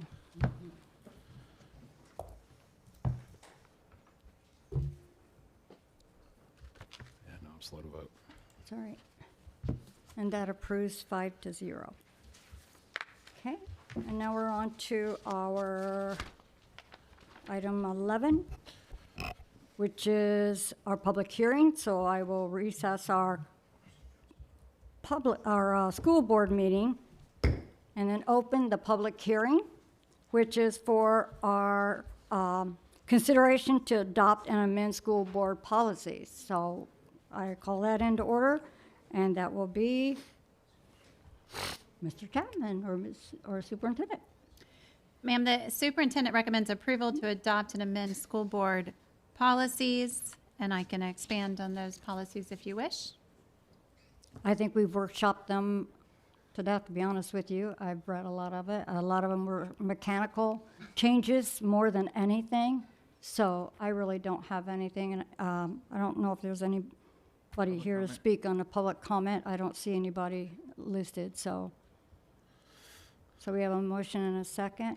Although, Madam And Chair. we Close already- out. right, Close, well, right. Just a quick point of order. Yeah, Right. that in a public hearing, a person does not have to have signed up in advance. They can just come up and speak. Right. So just so we're clear Okay, on the topic, of course. thank you. Thank you so much. Okay, so there's no speakers. We will now close the public hearing, and we will open the regular meeting of the school board. Okay, there were no new items pulled from consent. We're going on to item number 13, new business. And item number 1, approval to adopt and amend school board policies. Superintendent? Madam Chair, the superintendent recommends approval to adopt and amend the school board policies. So moved. I'll second. We have a motion and a second, and we're waiting for the system to let us vote.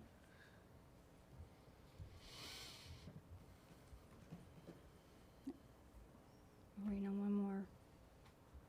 Come on. That approves 5-0. Okay. Item 13.2, approval to name the elementary school near Artisan Lakes as Veteran Elementary School. Superintendent? Yes, ma'am. The superintendent recommends approval to name the new elementary school near Artisan Lakes as Veterans Elementary School. Looking for a motion and a second. So move. I'll second. Oh, I thought Mr. Tatum would. I was waiting on you. I was, that's okay. I tried, but Oh, okay. I haven't been able to motion a lot of things lately. So. I know, it's been 3 years, Just right? rock and Gotta roll. get your quota. Gotta be fast. Oh, Ready, good. I'm ready. Okay. So we have a motion and a second. Can I make one comment on Sure.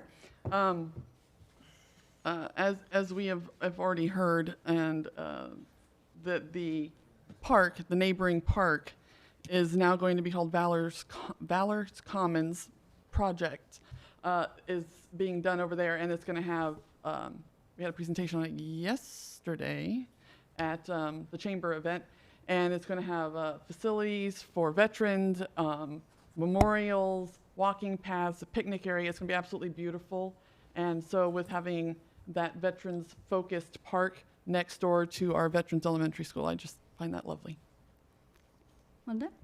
And we have Mr. Choate. I'll just say, I agree. You stole my thunder there, but I agree. I think that the matching of these two facilities right next to each other and the things that I think the students will be able to do inside that park and learn about our veterans and the sacrifices they've given, I think it's going to be awesome. And I'm excited about it. I am too. I think they're going to have statues that represent every branch of our military in that park. From what I could see on the presentation yesterday, it is a beautiful thing. Okay, anyone else? I don't see anyone else, so we have a motion and a second. And that passes 5-0. Thank you for that. Next up is 13.3, approval of redistricting plan and maps pursuant to board policy 5120.02. Superintendent? The superintendent recommends approval of redistricting plan and maps pursuant to board policy 5120.02. Okay, looking for a motion and a second. So moved. I'll second. I think I'm over my quota now. You hit the motion though. Dang. I don't see anyone lit up to speak on that. There we go. Okay, I will say that this has been another item that we have worked to death, to be honest with you. The maps, the changing of the maps, the program, the vendor that we selected for the rezoning, all kind of fell in with a lot of work behind the scenes. And the public meetings, when we first started rolling it out to the last sections that we had, there was public involvement, a lot of comments that came back to us through the portal. So I want to thank everybody for responding to those public comments and everything. I've gotten questions and I've answered them the best I can. So with that, I want to just say again, thank you for that. And remember all the printed maps that were up here when we were workshopping and everything. You know, go back to that meeting and look at how much effort went into educating the community on this whole rezoning process. Okay, Mr. Tatum? I just wanted to talk about, I thought the whole process was very professionally done, and there's no perfect solution to something like this, but I think we've come up with, it's kind of like comments that were made after the American Constitutional Convention, right? It's not a perfect plan, but it's probably after you put all the factors together and all the variables together, we have to come up with a plan, and it's a really good one. And I do know that I got very few comments from at least my constituents, concerns a few, but not very many. So the glass half full would be like, yeah, we did a good job and people are happy. The glass half empty might be something like, well, when they actually get the notification of where their new school is, that's when we'll start hearing about it. But I'm going to go with the glass half full idea, and that since we didn't get at least I didn't get a whole lot of concerns about it, that I think it was a really good plan put together. Like you said, Ms. Spray, it was an extra duty that people had to take on outside of their normal duties, and it's on time and on target, as we like to say in the Air Force, so I'm happy about that. That's all I have. Thank you. Mr. Choate? Same. Thank you to staff. This was a lot. This was multiple superintendents and leaders and et cetera. So it wasn't like it was just one smooth group. It was multiple different people jumping in at different spots. And I think to Mr. Tatum's point, I have not really heard much of anything. And I think that goes to the provisions of legacy and the founders that was put in. That was not always necessarily in the very beginning as we were debating this and looking at rezoning. I think that was a huge factor in the families out there being comfortable. And also us, well, you all as a staff who really have to deal with the day-to-day, the executive directors, the principals, administration, that have to deal with that stuff day-to-day. It shows the flexibility that we have. So I really want to thank the whole staff. It was definitely a top-notch. It was absolutely transparent from the very beginning. And to Ms. Spray's point, with some of the comments we did get, is why we tweaked things and changed things. So this was not at the very beginning. Go back, rewind this a year ago. It was like, oh my goodness, rezone the whole district. You guys have done a phenomenal job. So very, very proud, and thank you very much. Okay, I don't see anybody else on the board, so we'll just do the vote.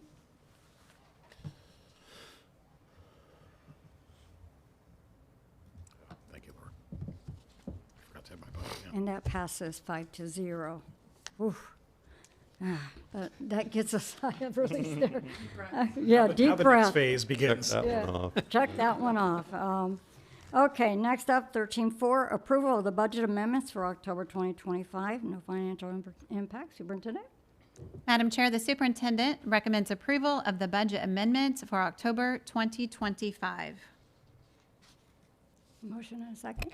I'll move. I'll second. Okay. Ms. Sellers? Good evening, Chair and Board and Superintendent. For the month of October, the district had 629 budget amendments, which affected by 5,600 chart strings. 5 of those chart strings were over $1 million. 2 were related in the general fund, and this was primarily due to the 24-25 Florida DOE FEFP final calculation adjustment, and also an increase in the 25-26 MTC Aviation Maintenance Tech School and SRQ grant. And then there were 3 chart strings in the capital fund, and these were mainly related to the new project underneath the COPS 2023 projects for Tillman Elementary. That's it. Thank you. Appreciate it. Okay. Now we can do the vote. Here we go. And that passes 5-0. And on our new business, improvement of committee assignments, that's just basically for our information. I don't think anything has changed there. I don't think there's any other public comment that I have signed up. Then we just have information, okay. Madam Chair, Yeah. we do have to vote on 14. Oh, I'm sorry. To Rebecca, approve the I'm so committee. sorry. No worries. Yep, you're right, we do. So I'm looking for a motion to approve the committee assignment. So moved. Second. Okay. And we'll vote. Thank you for that, Mr. Former Chair Tote. No worries. All right. And that passes 5-0. Welcome to all your committee assignments. And now we are into the end of this meeting to, let me see where I'm at. We are at information only, and those are all just items that we have done, the financial statement through October 2025, year-to-date charter financials through October 2025, Lakewood Ranch Prep Charter for their amendment in their application. Now we are down to updates, and we will begin with instructional, which is Mr. Jensen. Thank you very much, Chair Spray, board members, Superintendent Breslin. We're coming to the end of an amazing first semester in the school district of Manatee County, so just have a few reminders for families and staff related to the end of the semester. In addition to semester exams, we have our PM2 math assessments beginning at the end of this week for our K through 2 students, as well as into next week for grades 3 through 5 or 3 through 8.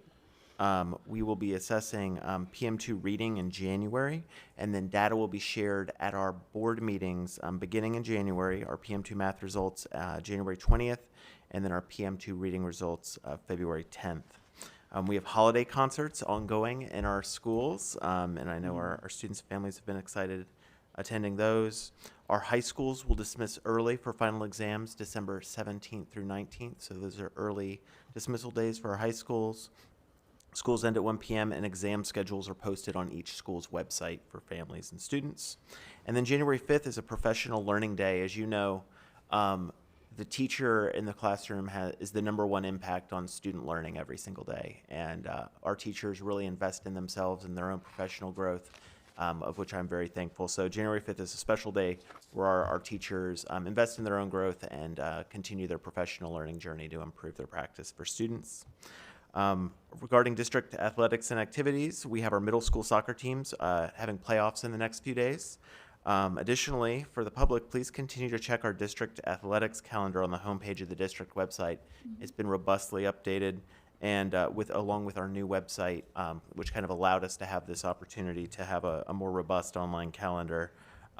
So any family in the district can check out that calendar and see what's happening across the whole district athletics-wise on any given day, and see all the amazing opportunities there are to see our students compete. Our Manatee High School classes recently visited Moat Marine to continue working on the Guy Harvey initiative. In addition, tanks for their snook were delivered and stocked in their aquaculture lab. Oh, wow. So Very exciting and cool. And then all 7 high schools sent seniors to visit USF Sarasota Manatee to visit their collaboratorium, tour their campus, learn about college life there. Again, a great opportunity for our seniors to connect with opportunities in higher education in the area. As you know, when we come back in January, the week of January 26th through 30th, we have our State Literacy Week. This year's theme is Read White and Blue, celebrating 250 chapters of America. And as you know, all of our schools participate in rich literacy activities to end January. Did you also know that Santa's an engineer? This holiday season, he will be visiting our SOAR lab. Following a visit with Santa, families can learn and play together in the SOAR lab's tinkering, art, and engineering areas. So for interested families, Santa will be at the SOAR lab on Saturday, December 13th from 9 to 11 a.m., Tuesday, December 16th from 4:30 p.m. to 6:30 p.m., and Saturday, December 20th from 9 a.m. to 11 a.m. So a great opportunity to meet Santa and explore the SOAR lab. And finally, we held our annual migrant fair at the East Coast Migrant Head Start last Saturday, and Mayaca will hold another migrant fair this coming Saturday at Palmetto Elementary. And as you know, we have a world-class ESOL team here in the School District of Manatee County, and they held another informational session for ESOL leaders across the state this afternoon. Our district's compliance team continues to lead the state in meeting those requirements and providing support to all districts in Florida. So thanks to them for their continuing commitment to our ELL students, and thank you all very much. Okay. Wonderful. I don't see board members to question you on your updates, so you must have been pretty thorough. I enjoyed it. Thank you. Yeah. Okay. And now operational update, Mr. Clark. Yes, ma'am. Thank you, Board Chair, Vice Chair, Board members, Dr. Breslin. First up, we have our information on our Operations Job Fair, which was held on November 13th. Was well attended, had over 93 attendees. We hired a number of food service workers, custodians, and I'll tell you about the transportation update here shortly, which we're really excited about. Our next Operations Job Fair will be on January 8th at Wakeland. Our district recruiting team will be at upcoming events. That's the Manatee County Fair, January 15th to 25th. And then our school choice showcase on January 24th. We'll have our teams out at those events. Our food and nutrition services update. We held our annual holiday meal for students and staff members on Thursday, November 20th. The menu featured classic favorites including roasted turkey, savory stuffing, creamy mashed potatoes, and a warm homemade apple crisp. Starving, stop. As a special thank you to our incredible educators, the holiday meal was offered free to all teachers and staff in celebration of American Education Week during that week. So that was pretty neat, well attended. Construction update, Rye Ranch, we're about 33% complete. Some of the milestones, they're working on the stairwells, kitchen slab pours are complete, chiller and underground electronics complete. Next up, we'll be completing the mechanical and electrical plumbing and testing, windows, fire piping as well. Artisan Lakes, we're at about 20%, right? 21% complete. They're working on putting up the walls. If you go out, you'll see they're putting the walls up. Next up, they'll be pouring a slab and starting to do some of the MEPs. That's the mechanical, electrical, and plumbing. So that's coming along pretty well as well. The high school, AAA high school, did I say artisan? I think it's veterans. Veterans. It was just approved. That's right, just approved. Approved. And I had it here in red. I haven't signed documents yet. AAA high school. Yep. Design, we completed 100%. We'll get in the ground starting in January, February, start moving some dirt around. So that's on target. Transportation, we've received 5 buses so far. We have an additional 10 that should be coming in by winter break, and then 5 due in January. We were able to hire 2 new vehicle maintenance mechanics. It gives us a total of 4 of the 12 So that's progress, right? It's better than two. That's awesome. One of them, we'll have one of them work on diesel, which is our buses, and the other one will work on our white fleet. So we're excited about that. If I could comment on that. Yes, just ma'am. real quickly. Mechanics that want to get the experience, they're new in that role, and some of the bigger companies won't hire you unless you have the experience. This is the opportunity to get that. We're offering you that position to get that experience so you can further your career, because it's a lifelong career. That's right. It really is. So I hope that when we bring them in, that they know this is a step to bigger things, that they might want to pay more over here, but the experience is what you need. And that's something we're selling, and although we have the two, so we're excited about that, Thank you. continuing to grow. Thank you. Mhm. Currently, we have 104 bus drivers. We have 2 additional part-time as well, so we're holding steady there, but we want to most definitely get that up. Transportation will be ringing in the winter break, the week of December 15th, with a themed Spirit Week, so you may see our bus drivers driving around in costume, so we're excited about that. Just want to say thank you. It's been a good first semester, finishing up with a great semester, and wish you the best through the holidays. Same to you. Thank you so much.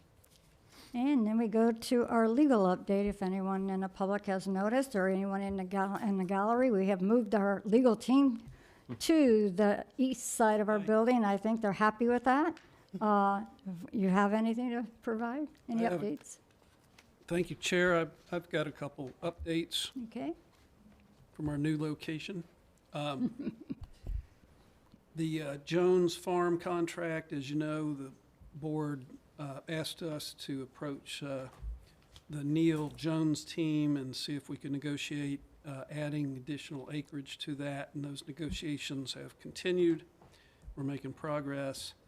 It's to increase the size of that campus from 39 to 90 acres so that you've got more flexibility in the future of what you want to use that property for.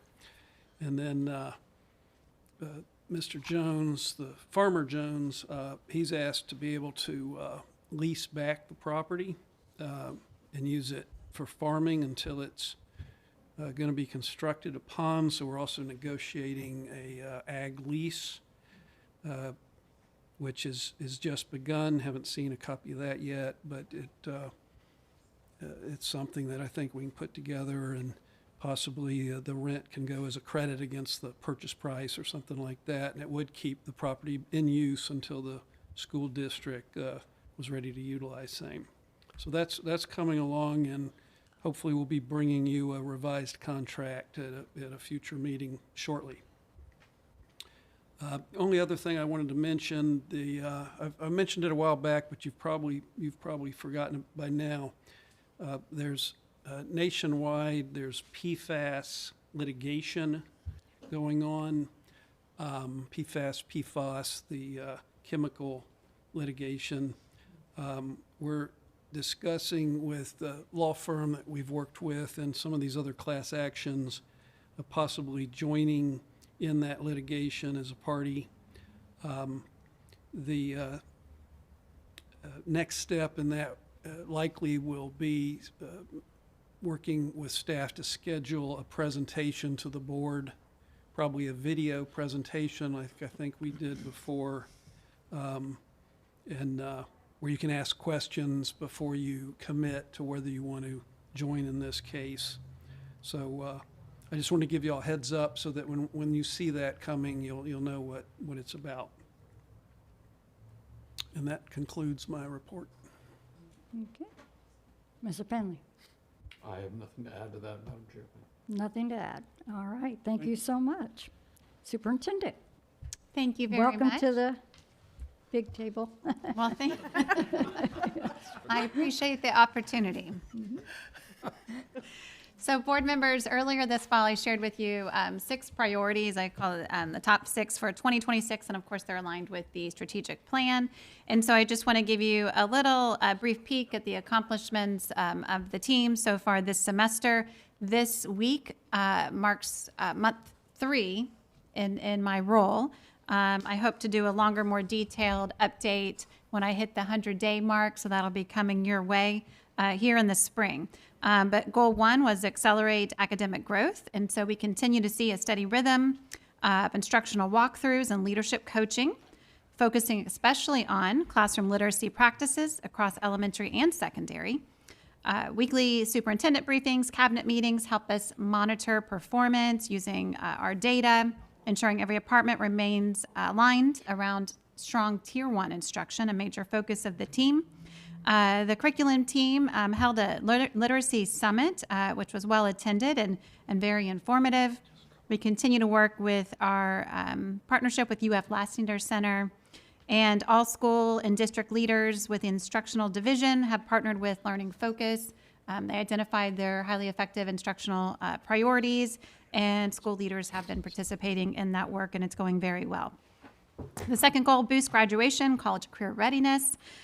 So we've strengthened our work with school leadership teams through principal and AP meetings, and we review early warning indicators centered around often attendance, course placement, and behavior to ensure that all students in all grades remain on track for graduation. We also participate in visits to CTE programs to work on post-secondary readiness and continue to expand all of our programs related to ACE, IB, AP. We see a 2-point increase in graduation rates. We're very excited about that. And especially, you remember last year, Southeast was here presenting on a lot of work that they did to increase their graduation rate. Happy to report Bayshore High School is coming in about 90% in early estimates for graduation rate, which is a tremendous accomplishment. And I really credit Bayshore High's team and teachers and students who have worked tremendously hard for that goal. The third, increase attendance and engagement. Showing up matters. Jamie, as you saw earlier with her words, and her team are very good at putting together clever sayings and whatnot. So our campaign is Showing Up Matters, and our focus is attendance. So we've worked with leaders and implemented research-based attendance interventions and strengthened partnerships with our community members, especially those most impacted by chronic absenteeism.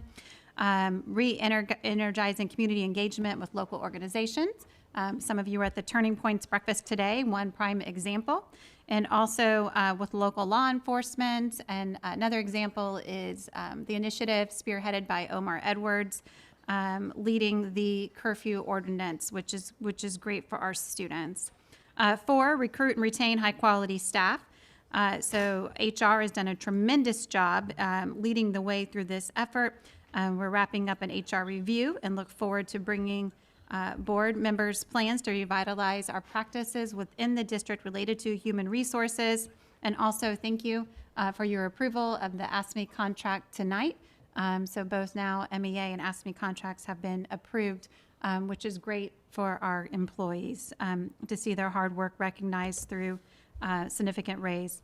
Item 5, create innovative learning spaces. So we continue to collaborate with all of our partners and the events you heard about the STEM showcase coming up, our Soaring for Lab and ribbon cutting earlier this fall. All of our local profits with nonprofit initiatives. We're really working to shape environments where students feel inspired and connected. So excited to continue that work. And then last but not least, 6, improving operational systems, transparency, and use of resources. So a goal of mine for the past 3 months has been consistency of reporting to the board through formal updates and regular ongoing communication. I really see, as a member of this district, strengthened operational transparency, timely decision-making, and these help ensure that any issues that arise, and of course issues do arise in a school district, we are transparent and timely in our response, and we're clearly communicating to our community. And this includes conversations related to rezoning, school capacity, and budgeting. And I mentioned that earlier, our next phase in the process when we talk about the capacity of all of our buildings. And finally, at the center of this work is really our focus on creating a safe and secure environment for all of our students. And board, I thank you, and I thank my team, many of who are still in this room on a late night, for the constant support that you have given me over the 3 months. I look forward to providing a more thorough update with specific metrics when we hit the 100-day mark this winter. So, and happy holidays to you all. Thank you very much. Same to you. Great, wonderful, thank you so much. Okay, now we're to board comments, and we're going to go with Choate, Kennedy, Felton, Tatum, and then myself. Thank you. I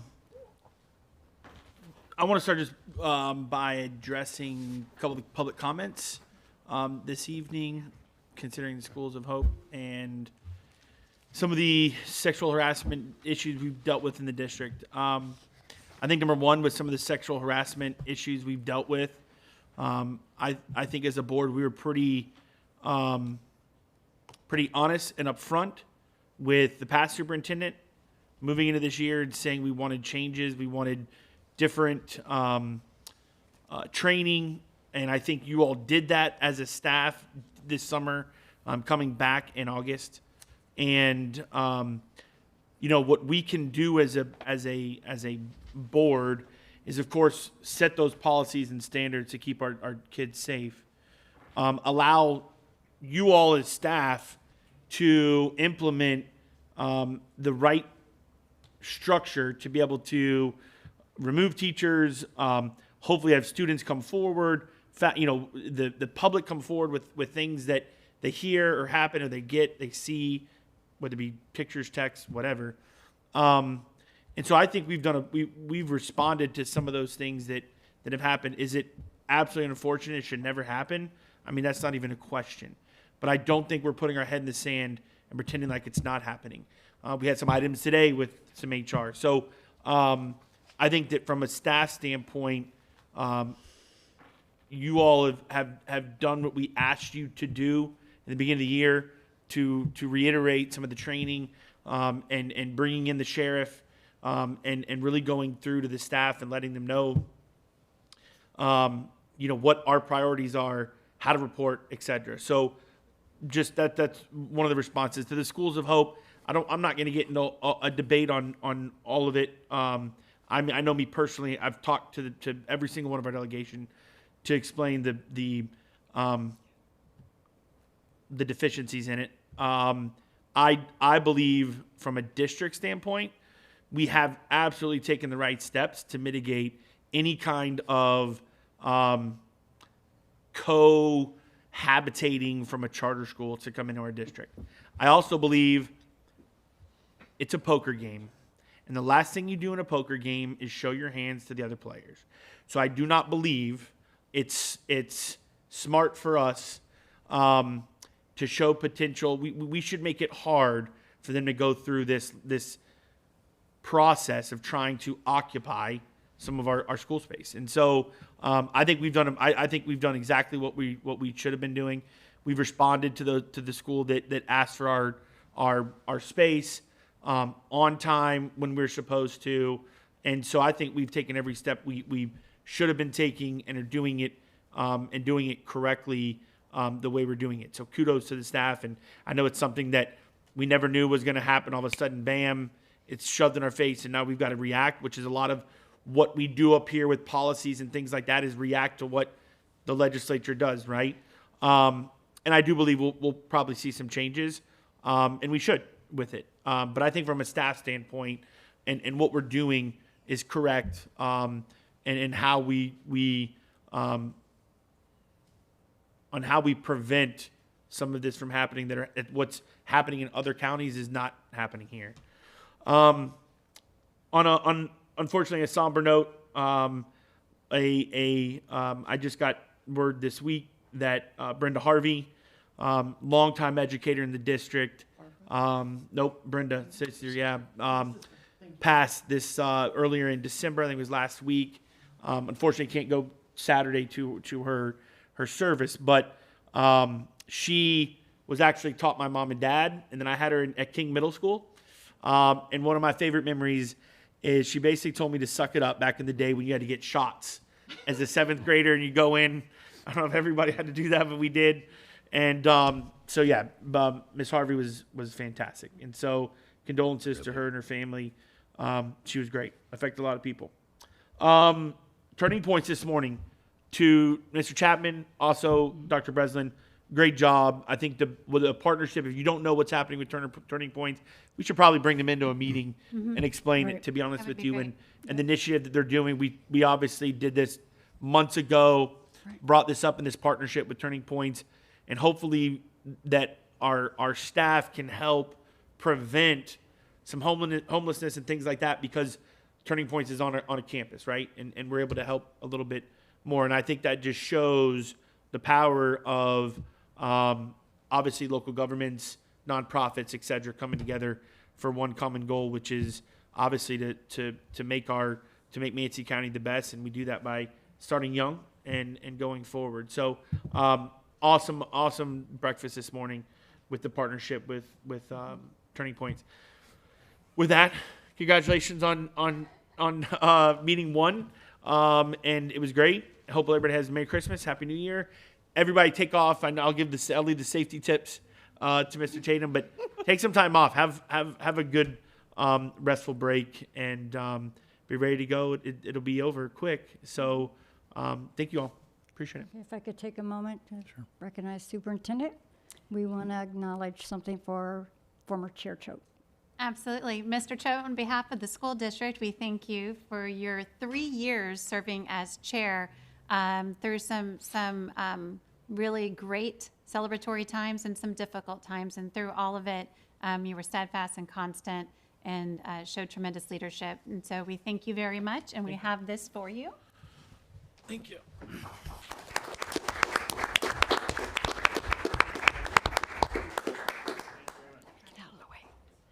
So do we want to do pictures down here? We need to come down. Yes. Sure. Yeah.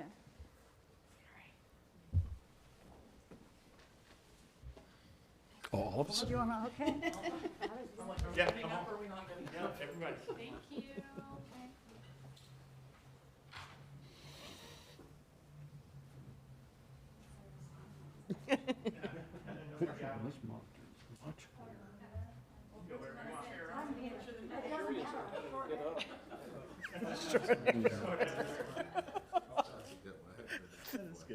Thank you. Thank you.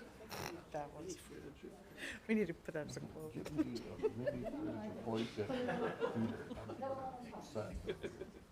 Job well done, Chad. Thank you. Thank you for that, Superintendent. And I wanted to just add that I watched you during those 3 years, and I learned from you. So if I make mistakes, I'm going to blame you. That's awesome. That's good. Okay. It's good. All right. Okay.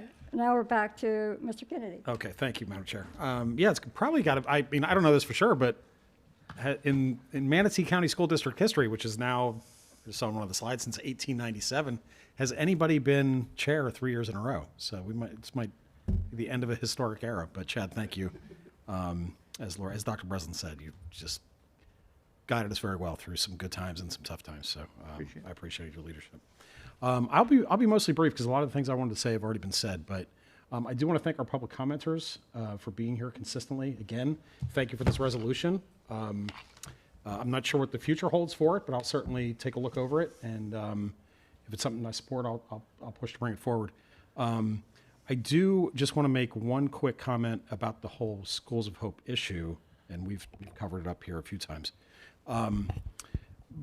Vis-a-vis the Commissioner of Education's message to the School Board and Superintendents Association last Thursday. I think for some people, I don't want to call it booing, and frankly, I had just left. I didn't know the commissioner was coming to the lunch. So I'm like, well, I'm going to go over to Mazzaro's. I'm only 20 minutes from Mazzaro's in St. Pete, so I'm going to Mazzaro's for lunch. And then I find out that, he showed up last minute, no notice, whatever. But I think part of it was not just about the Schools of Hope stuff, but it was the tone with which he spoke to the people in the room. These are lifelong educators and leaders with decades of experience in education in the state of Florida. And I wasn't there, so this is not a primary source, but it struck me as was said, I think by Marilyn Parker, it was like get in line and do what you're told. And that's just not how you That's not a collaborative leadership style. Plus, we've been here before. The state of Florida has been here before in 2017, 16 or 17. The Department of Education turned over control of Jefferson County Schools to a charter operator, and they had a 5-year contract, and at the end of that 5-year contract, that charter operator had left Jefferson County in worse shape than when they got it. And so we've seen what this looks like, and I'm not saying this to diminish any alarm or calls to action at all, but because we do have to be diligent. However, we've heard this record before, and it's not a good record. And so, but to your point and to the League of Women Voters point, we do have to make sure we're educating people so they're not kind of like, wait a minute, where did all this come from, and why is this money? But as I've said before, and I think there's a lot of common ground and where we'll find success in advocating is just the basic unfairness of having to pay another school's bills while they use our building. So I think that's our strongest that's our strongest argument against it. Plus that history of failure that we've seen before. So, but I do appreciate the public commenters, especially you two, consistently bringing things to us. And those of us who have emailed over the past few weeks about, kind of the rezoning issues that we've had some here and there. It has been pretty quiet. Dr. Breslin, I appreciate you spending some time with me on the phone yesterday to get me ready for today and so I could walk through some of the final feedback I had received and been dealing with. So I felt prepared coming into today, and I felt comfortable approving everything that's been put together. I'm very proud of what you all have put together, and I'm proud to support it.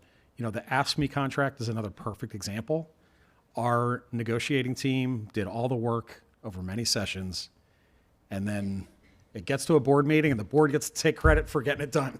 So I just want to be constantly reminding everybody how much I appreciate the work you do. And I know it's, we get to sit up here and take credit for things, but we, in some cases, we don't deserve that credit. But that said, Dr. Breslin, thank you. The communication, Mr. Jensen, the weekly updates, communication has been flawless, and I really feel like, I come into every meeting. I kind of start every week knowing exactly what's going on, and it's really been great. And so we'll see what 26 brings for all of us. Myself, personally, I guess is why I'm saying that, but I know no matter what happens in 26, this district is in really, really good hands.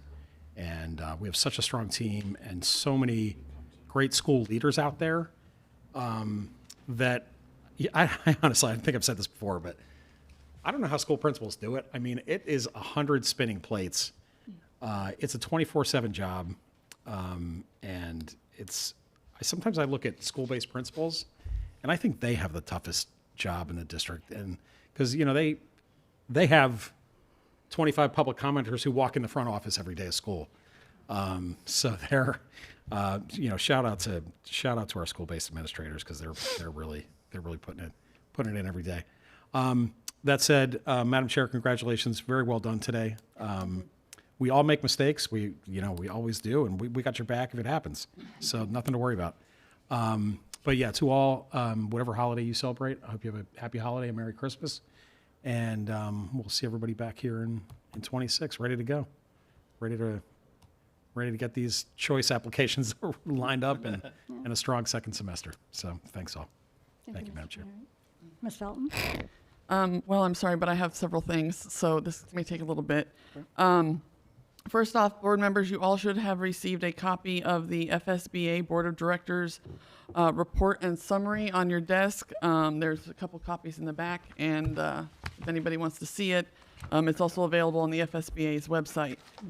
As you know, I am the backup for our board member for our district, and I will actually be in the seat at the next meeting, the next FSBA Board of Directors meeting in the spring, so she can't be there, so I'm going to be the seat. But I wanted to bring to your attention and the public's attention, because some of this addresses Schools of Hope, what was decided at our meeting last week, which you have already heard some interesting things about. one of the things that I wanted to bring up is that really the biggest thing is that I'm also on the advocacy committee for the Florida School Board Association, and when we created our legislative platform, Schools of Hope had not launched yet. So it was not on our legislative platform. So the advocacy committee, we do a Zoom every month. And so we met several times, created a new, not a policy, a new platform relating to Schools of Hope, presented it to the board of directors as an emergency platform addition because everything else had already been approved, and that was unanimously approved by the board of directors, and then again unanimously approved by the general population of the FSBA. So that is now a part of our platform for the Florida School Board Association. So I wanted to put that out there. They have created, or pardon me, appointed new heads or new committee for nominating for the next year's round of board members who serve on the board there. Our local for our district, Patty Rendon from Hillsborough County and Kim Amantri from Charlotte, are our district's representatives for the nominating committee. And that rest of it is really pretty dry. We did some policy changes and some other stuff, and that's all really boring. I'm not going to elaborate here.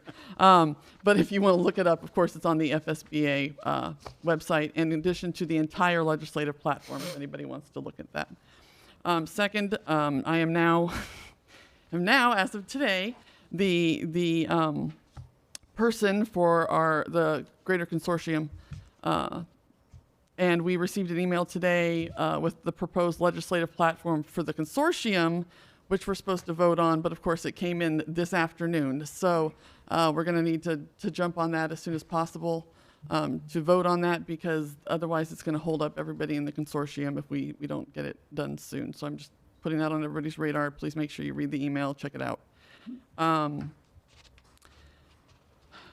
Couple of fun things. I was at Virgil Mills Elementary School today, and as I was meeting with Mr. Menes, who is the principal, I was sitting in his office, and a herd of tiny people came pouring into the office. Oh, by the way, it was Grinch Day at Virgil Mills Elementary School today, so everybody's wearing Grinch T-shirts and stuff, and I did not get the memo, so I'm red and white today. But so they all came running in to let us know that the gingerbread man has escaped from the oven. And they were frantically searching the entire school to find him. And so they had to come check Mr. Menes' office. And if you've ever been in a pre-K or kindergarten classroom and they all start talking at once, I had them all around me, telling me all about it. So I just, wow, that's amazing, because they were all talking at once and I have no clue what any of them said. But it was absolutely adorable. And then they left the office to go search other places, and they were gonna put up a trap. So I will have to check with Mr. Menes later and find out if they caught the gingerbread man who ran away. But that's one of the many delightful things that are happening at our schools in the holidays, in between all of the testing and curriculum maps and all of that stuff. We still find ways to bring joy to our kiddos and make sure that they get to celebrate the fun things of the seasons. So I just wanted to put that out there. And of course, we all know there's concerts and winter events, and I'm hitting a couple of those in my district over the next week and a half. So, families, please go to those things. The schools work really hard to put them together for your kiddos, and they're a great time. They're a wonderful time. So I just wanted to put that out there. Let's see. I'm also, I missed the meeting tonight because I'm here. I'm also on the board for the fair. And we are having the first ever media day at the fair. We have invited the fair board, and I'm also on the arts and crafts committee. So this is how I got roped into this, and the media committee. So this is how I got involved with this. And I want to thank Mr. Chapman for hooking me up today. We are doing a media day. We have invited all of the TV production and film classes from across the district to come and do a press conference on the first day of the fair before the fair officially opens. And it's a contest, so they have to do a preview thing to film that and put that together, and then they get to come around in groups, and the district is going to provide them with lanyards for their press passes. and they will go around the fair and interview people and take pictures and video and put together videos about the fair, which will then be entered and voted on, and those will be displayed. So this is a collaboration between the district and the fair board to bring our kiddos into the fair and learn what that is and how it works. So I will be there the entire day helping run interference with kiddos who are doing the media day, and I get to take out my very dusty press credentials from back in the day and help them with some of that. So I'm looking forward to that quite a bit when the fair opens. Let's see, last thing on my to-do list here, Schools of Hope. All right, so everybody has had lots of experience of me talking about this. I'm not going to drag on. I just want to assure the board that when I do speak to people, I speak to different groups. When people ask me to come and talk, I do not talk about district plans, how we're addressing it. I want to make sure you all are aware of that. I always collaborate with Dr. Breslin and Jamie Carson about what I'm going to talk about. I let them know when I'm going to be speaking, what I'm going to talk about. So I want to make sure you know that I always keep everybody in the loop. I just speak about what's happening in the legislature and how it's impacting the districts and the state as part of my job with the advocacy committee with the FSBA. That's one of the things we're working on. So I just want to let you know that I am making sure that I am holding those cards close to the vest. But I have visited several, been invited to speak at several of the SACs at the schools in my district and some community organizations as well. I'm going to keep plugging away, and as Mr. Kennedy has already stated about the tone at the lunch at the FSBA luncheon, where the superintendents and the FSBA were there, it was very negative towards board members and superintendents and all of us who work really hard for our local schools. And the clear message was there that we are all a bunch of whining people, and we keep complaining about what comes out of the legislature, and that we need to suck it up and stop complaining. I am not going to stop complaining. Y'all know me by now. I have a big mouth, and I'm not afraid to use it. And I'm going to keep talking about this because the only way that we are going to get consensus across the board, or across a lot of the board in the legislature, is if their constituents speak to them about it, because that's where they need to hear it from, not just from us. They need to hear it from their constituents. And so as our public speakers have said, we need to make sure that the public is informed. And that really kind of is my mission right now, is to make sure that our parents, our taxpayers know what this can do to their local taxes, what this can do to the state, how this is impacting funding for the entire state of Florida in the terms of education. And so this is kind of what has been one of the things that have been driving me in the last couple months. And I will continue to speak about it. I appreciate the copy of a resolution. I will be reading this very carefully as well. And anybody who has questions, or anybody who wants to connect with other community members, I know a lot of people out there who are working together as groups to collaborate and address and contact our legislators. If you're interested, I can put you in contact with people who are working together to do that. Just send me an email, and I will connect you. But I will be continuing to speak on this because the impacts that this can have, financial impacts that this can have on districts across the state, in addition to all the extra money that Schools of Hope get beyond what public schools get. They get, and it actually was spoken to in our public comment about the extra funds that they can get, so I'm not going to go on that again. But I think our public really needs to understand the financial impacts to their communities. And so I'll be continuing to speak about this as we go forward. And last thing, I just want to thank the board. I've concluded my first year as a school board member. Charlie has been done that several times. So I am the newbie, as it were. So I've got a whole 1 year in, and feels like a lot more though, right? Sometimes it does. Sometimes I feel like I just got sworn in a couple weeks ago, and other times I'm like, I've been doing this for my entire life. But this has been a fabulous experience. I want to thank the rest of the board. You've been very supportive of me as I've gone through, making sure I know what's going on. And I want to thank you all for your collaboration. I feel like we work really well together. We try our best to keep politics out of things. We vote the way we feel is best for students, and that is our focus. And I am very impressed with that. There are boards all over the state who do not work well together. And as we say, we like boring meetings, and I am proud of all of us that we try really hard to have boring meetings. And so, yeah, I just want to wish you all a wonderful holiday and to thank you all for the wonderful collaboration that I feel like we have, because when we get along, it is reassuring to all of the staff, all the teachers, the public, that we can collaborate and work well and still wish each other, happy holidays and smile and joke about who was going to, put in the motion first. And we can have some fun up here, even though it's important stuff. So just thank you all very much. Again, thank you all of the staff. Y'all do a phenomenal job. Please don't work over the holidays. This is always my ask whenever we have holidays. Please don't work over the holiday. I'm looking at some of you, and I know you're going to be working. Dr. Breslin, don't work. But I want to thank you all for everything you do to keep this district running smoothly, and I hope you do take a break and put your feet up and have some hot cocoa and read a book. Thank you all. Thank you, Ms. Felton. Mr. Tatum.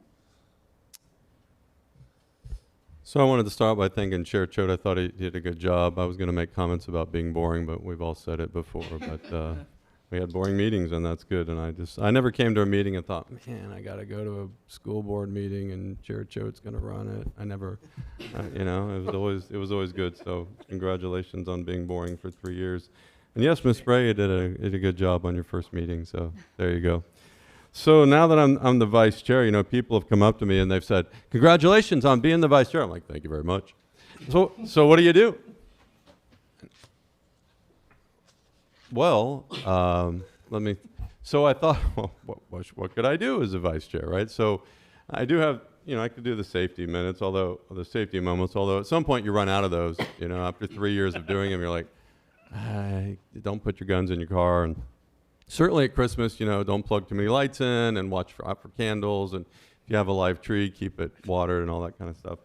But what I thought I would start doing is what I would call leadership moments. And all of us in this room are senior leaders to some degree, and that's kind of my background. And I wanted to keep them, I'll keep them within 2 to 4 minutes, so I have a little leadership moment prepared for tonight. So I'll do that real quick. And since it's Christmas time, and this might be a first from the dais, I don't know that anybody has ever sang from the school board dais in Manatee County, but tonight's the night. So I wouldn't call this a Christmas carol, but it does have a Christmas message to it. It's just it's a minute and a half. I timed the song, so it's not too long. And then I'll just make a few comments about it afterwards. So here we go. Listen, children, to a story that was written long ago about a kingdom on a mountain and the valley far below. On the mountain there was treasure buried deep beneath the stone, and the valley people swore they'd have it for their very own. So the people of the valley sent a message up the hill, asking for the buried treasure, tons of gold for which they'd kill. Came the answer from the kingdom, with our brothers we will share all the secrets of our mountain, all the treasure buried there. Now the valley cried with anger, mount your horses, draw your sword, and they killed the mountain people, so they got their just reward. Now they stood beside the treasure on the mountain, dark and red, turned the stone, looked beneath it. Peace on earth was all it said. Now, I know when we hear that, peace on earth, you think, that's just a platitude, right? It's like make love, not war, and peace on earth, goodwill towards men. And maybe we think, well, that applies to like the war in Ukraine, or it applies to the conflict between the Israelis and the Palestinians. I can't do much about that, peace on earth, goodwill towards men. But you remember the last meeting where I talked about my little war with the lady on the bike? Remember that? Sure. Yeah. These little wars are going on all over our community, in our marriages, in our families, in our classrooms. I unfortunately, I'm looking at this story. Maybe you all heard about it, about the two teenagers that unfortunately took the life of another teenager up in the Panhandle. Yeah. And it just has to do with this idea, we don't have to stop the Ukrainian war. We don't have to stop the Israeli-Palestinian conflict. If we could just stop these little wars that go on in our friendships and in our classrooms and in our families and in our communities and our bowling league and our softball team and our workplaces. If one of us in this room picks up a piece of trash as we're walking into the Walmart, that smashed bottle of Gatorade that's been sitting there? Like you walk into the parking lot, you're like, hey, someone ought to do something about that smashed Gatorade bottle, and then you come back 3 days later and it's still there. And if one of us picked it up, Manatee County would just be a little itty-bitty, teeny tiny bit infinitesimally cleaner. But if we all decided to do that over the next year and over the holiday season, Manatee County would be a whole lot cleaner. And the same goes if we just all purpose during this holiday season and then as a New Year's resolution and said, I'm going to really work on these little wars that are going on in my life, wherever we find them. And one of the best ways to do that is to get off the I'm Right highway and take the How to Be Helpful exit. Just like if we all picked up a little bit of trash next year, Manatee County would be a lot cleaner. If we all worked on that war thing and finding those little wars in our life and tried to solve them, in our county, there would be a lot more peace on earth and goodwill towards men. And by the way, if you don't know where that phrase comes from, that is the message for those who believe in the Christian story that the angels told the shepherds, right? In the field on the evening of Christ's birth. Peace on earth and goodwill towards men. So Merry Christmas. And that's all I had to say about that. Same to you. Thank you. Thank you. Thank you, Mr. Tatum. Okay. I want to say that leadership takes courage. I said that to a lot of people at the FSBA conference, and it does. It takes courage for people to even do the public comment. It takes courage. And I want to thank everybody that does come, because it takes courage to come up to that mic and speak on behalf of what you think is important to you. Also, at the FSBA, I attended the Chairman's Academy, and it was very productive for me. I just want to say that the people that put that on, for the very, very, very new board members and board chairs that attended that, I think they got a lot out of it. So I wanted to thank the School of Hope. That's the biggest topic that was whispered about at the FSBA, spoke about after the tone of the lunch. That's like listening to a very hard rock and roll song or listen to a little melody that Mr. Tatum just sung. So that's the way I look at things. It's not what you say sometimes, it's how you say it. It's not what you do, it's how you do it. And that's the takeaway I came out with that.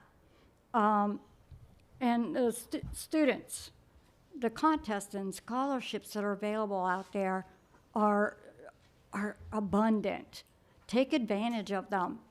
We all think about where we're going to get the money for this book, where we're going to get that. Get involved with all of the things that's offered out there. The Manatee Education Foundation lists so many scholarships out there. Take advantage. This is the time to start doing that, because you're going to need it by the end of the school year. And I'm going to say that Consortium, the Greater Florida Consortium of School Boards, had a federal advocacy committee that I served on, and that's what Ms. Belton is referring to. And it's all about our federal grants and how we operate within the limits of those grants.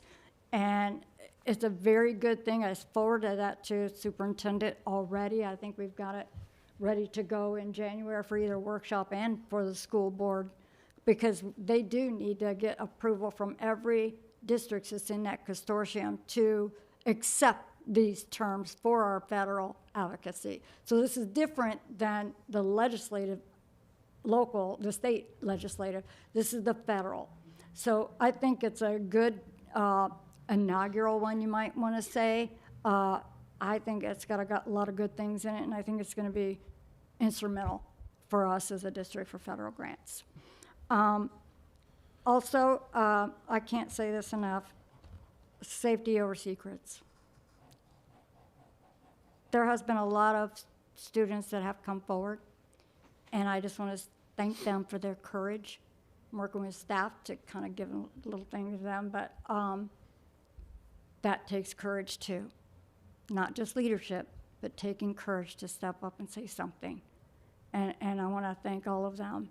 And hopefully we're going to get those things taken care of. And moving forward, like I said before, and I said it to a reporter, if you work in our district and you cross that line between adult and student, I don't want you in our schools. And I know the superintendent and the staff sitting here today or tonight, and all the board members, I think I could speak for you. We don't want that in our schools. So as soon as we find out about it, we take quick action, and that's what we're going to continue to do. And there's a difference in policies that we have for staff members with the Office of Professional Standards, and then there's the legal aspect. We can't do the legal side. All we can do is our policy side.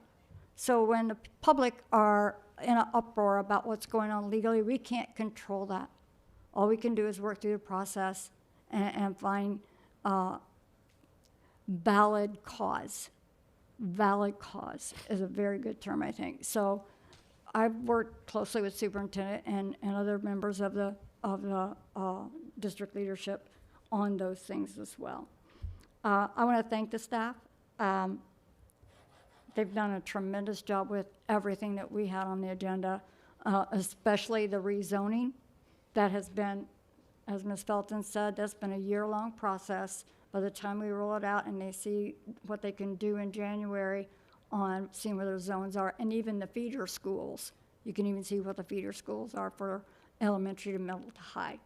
So I think it's been a great process, and not perfect, but almost. I'm saying almost perfect. Everybody asked for what they wanted for their district. I think most of us got what we wanted or what the community wanted.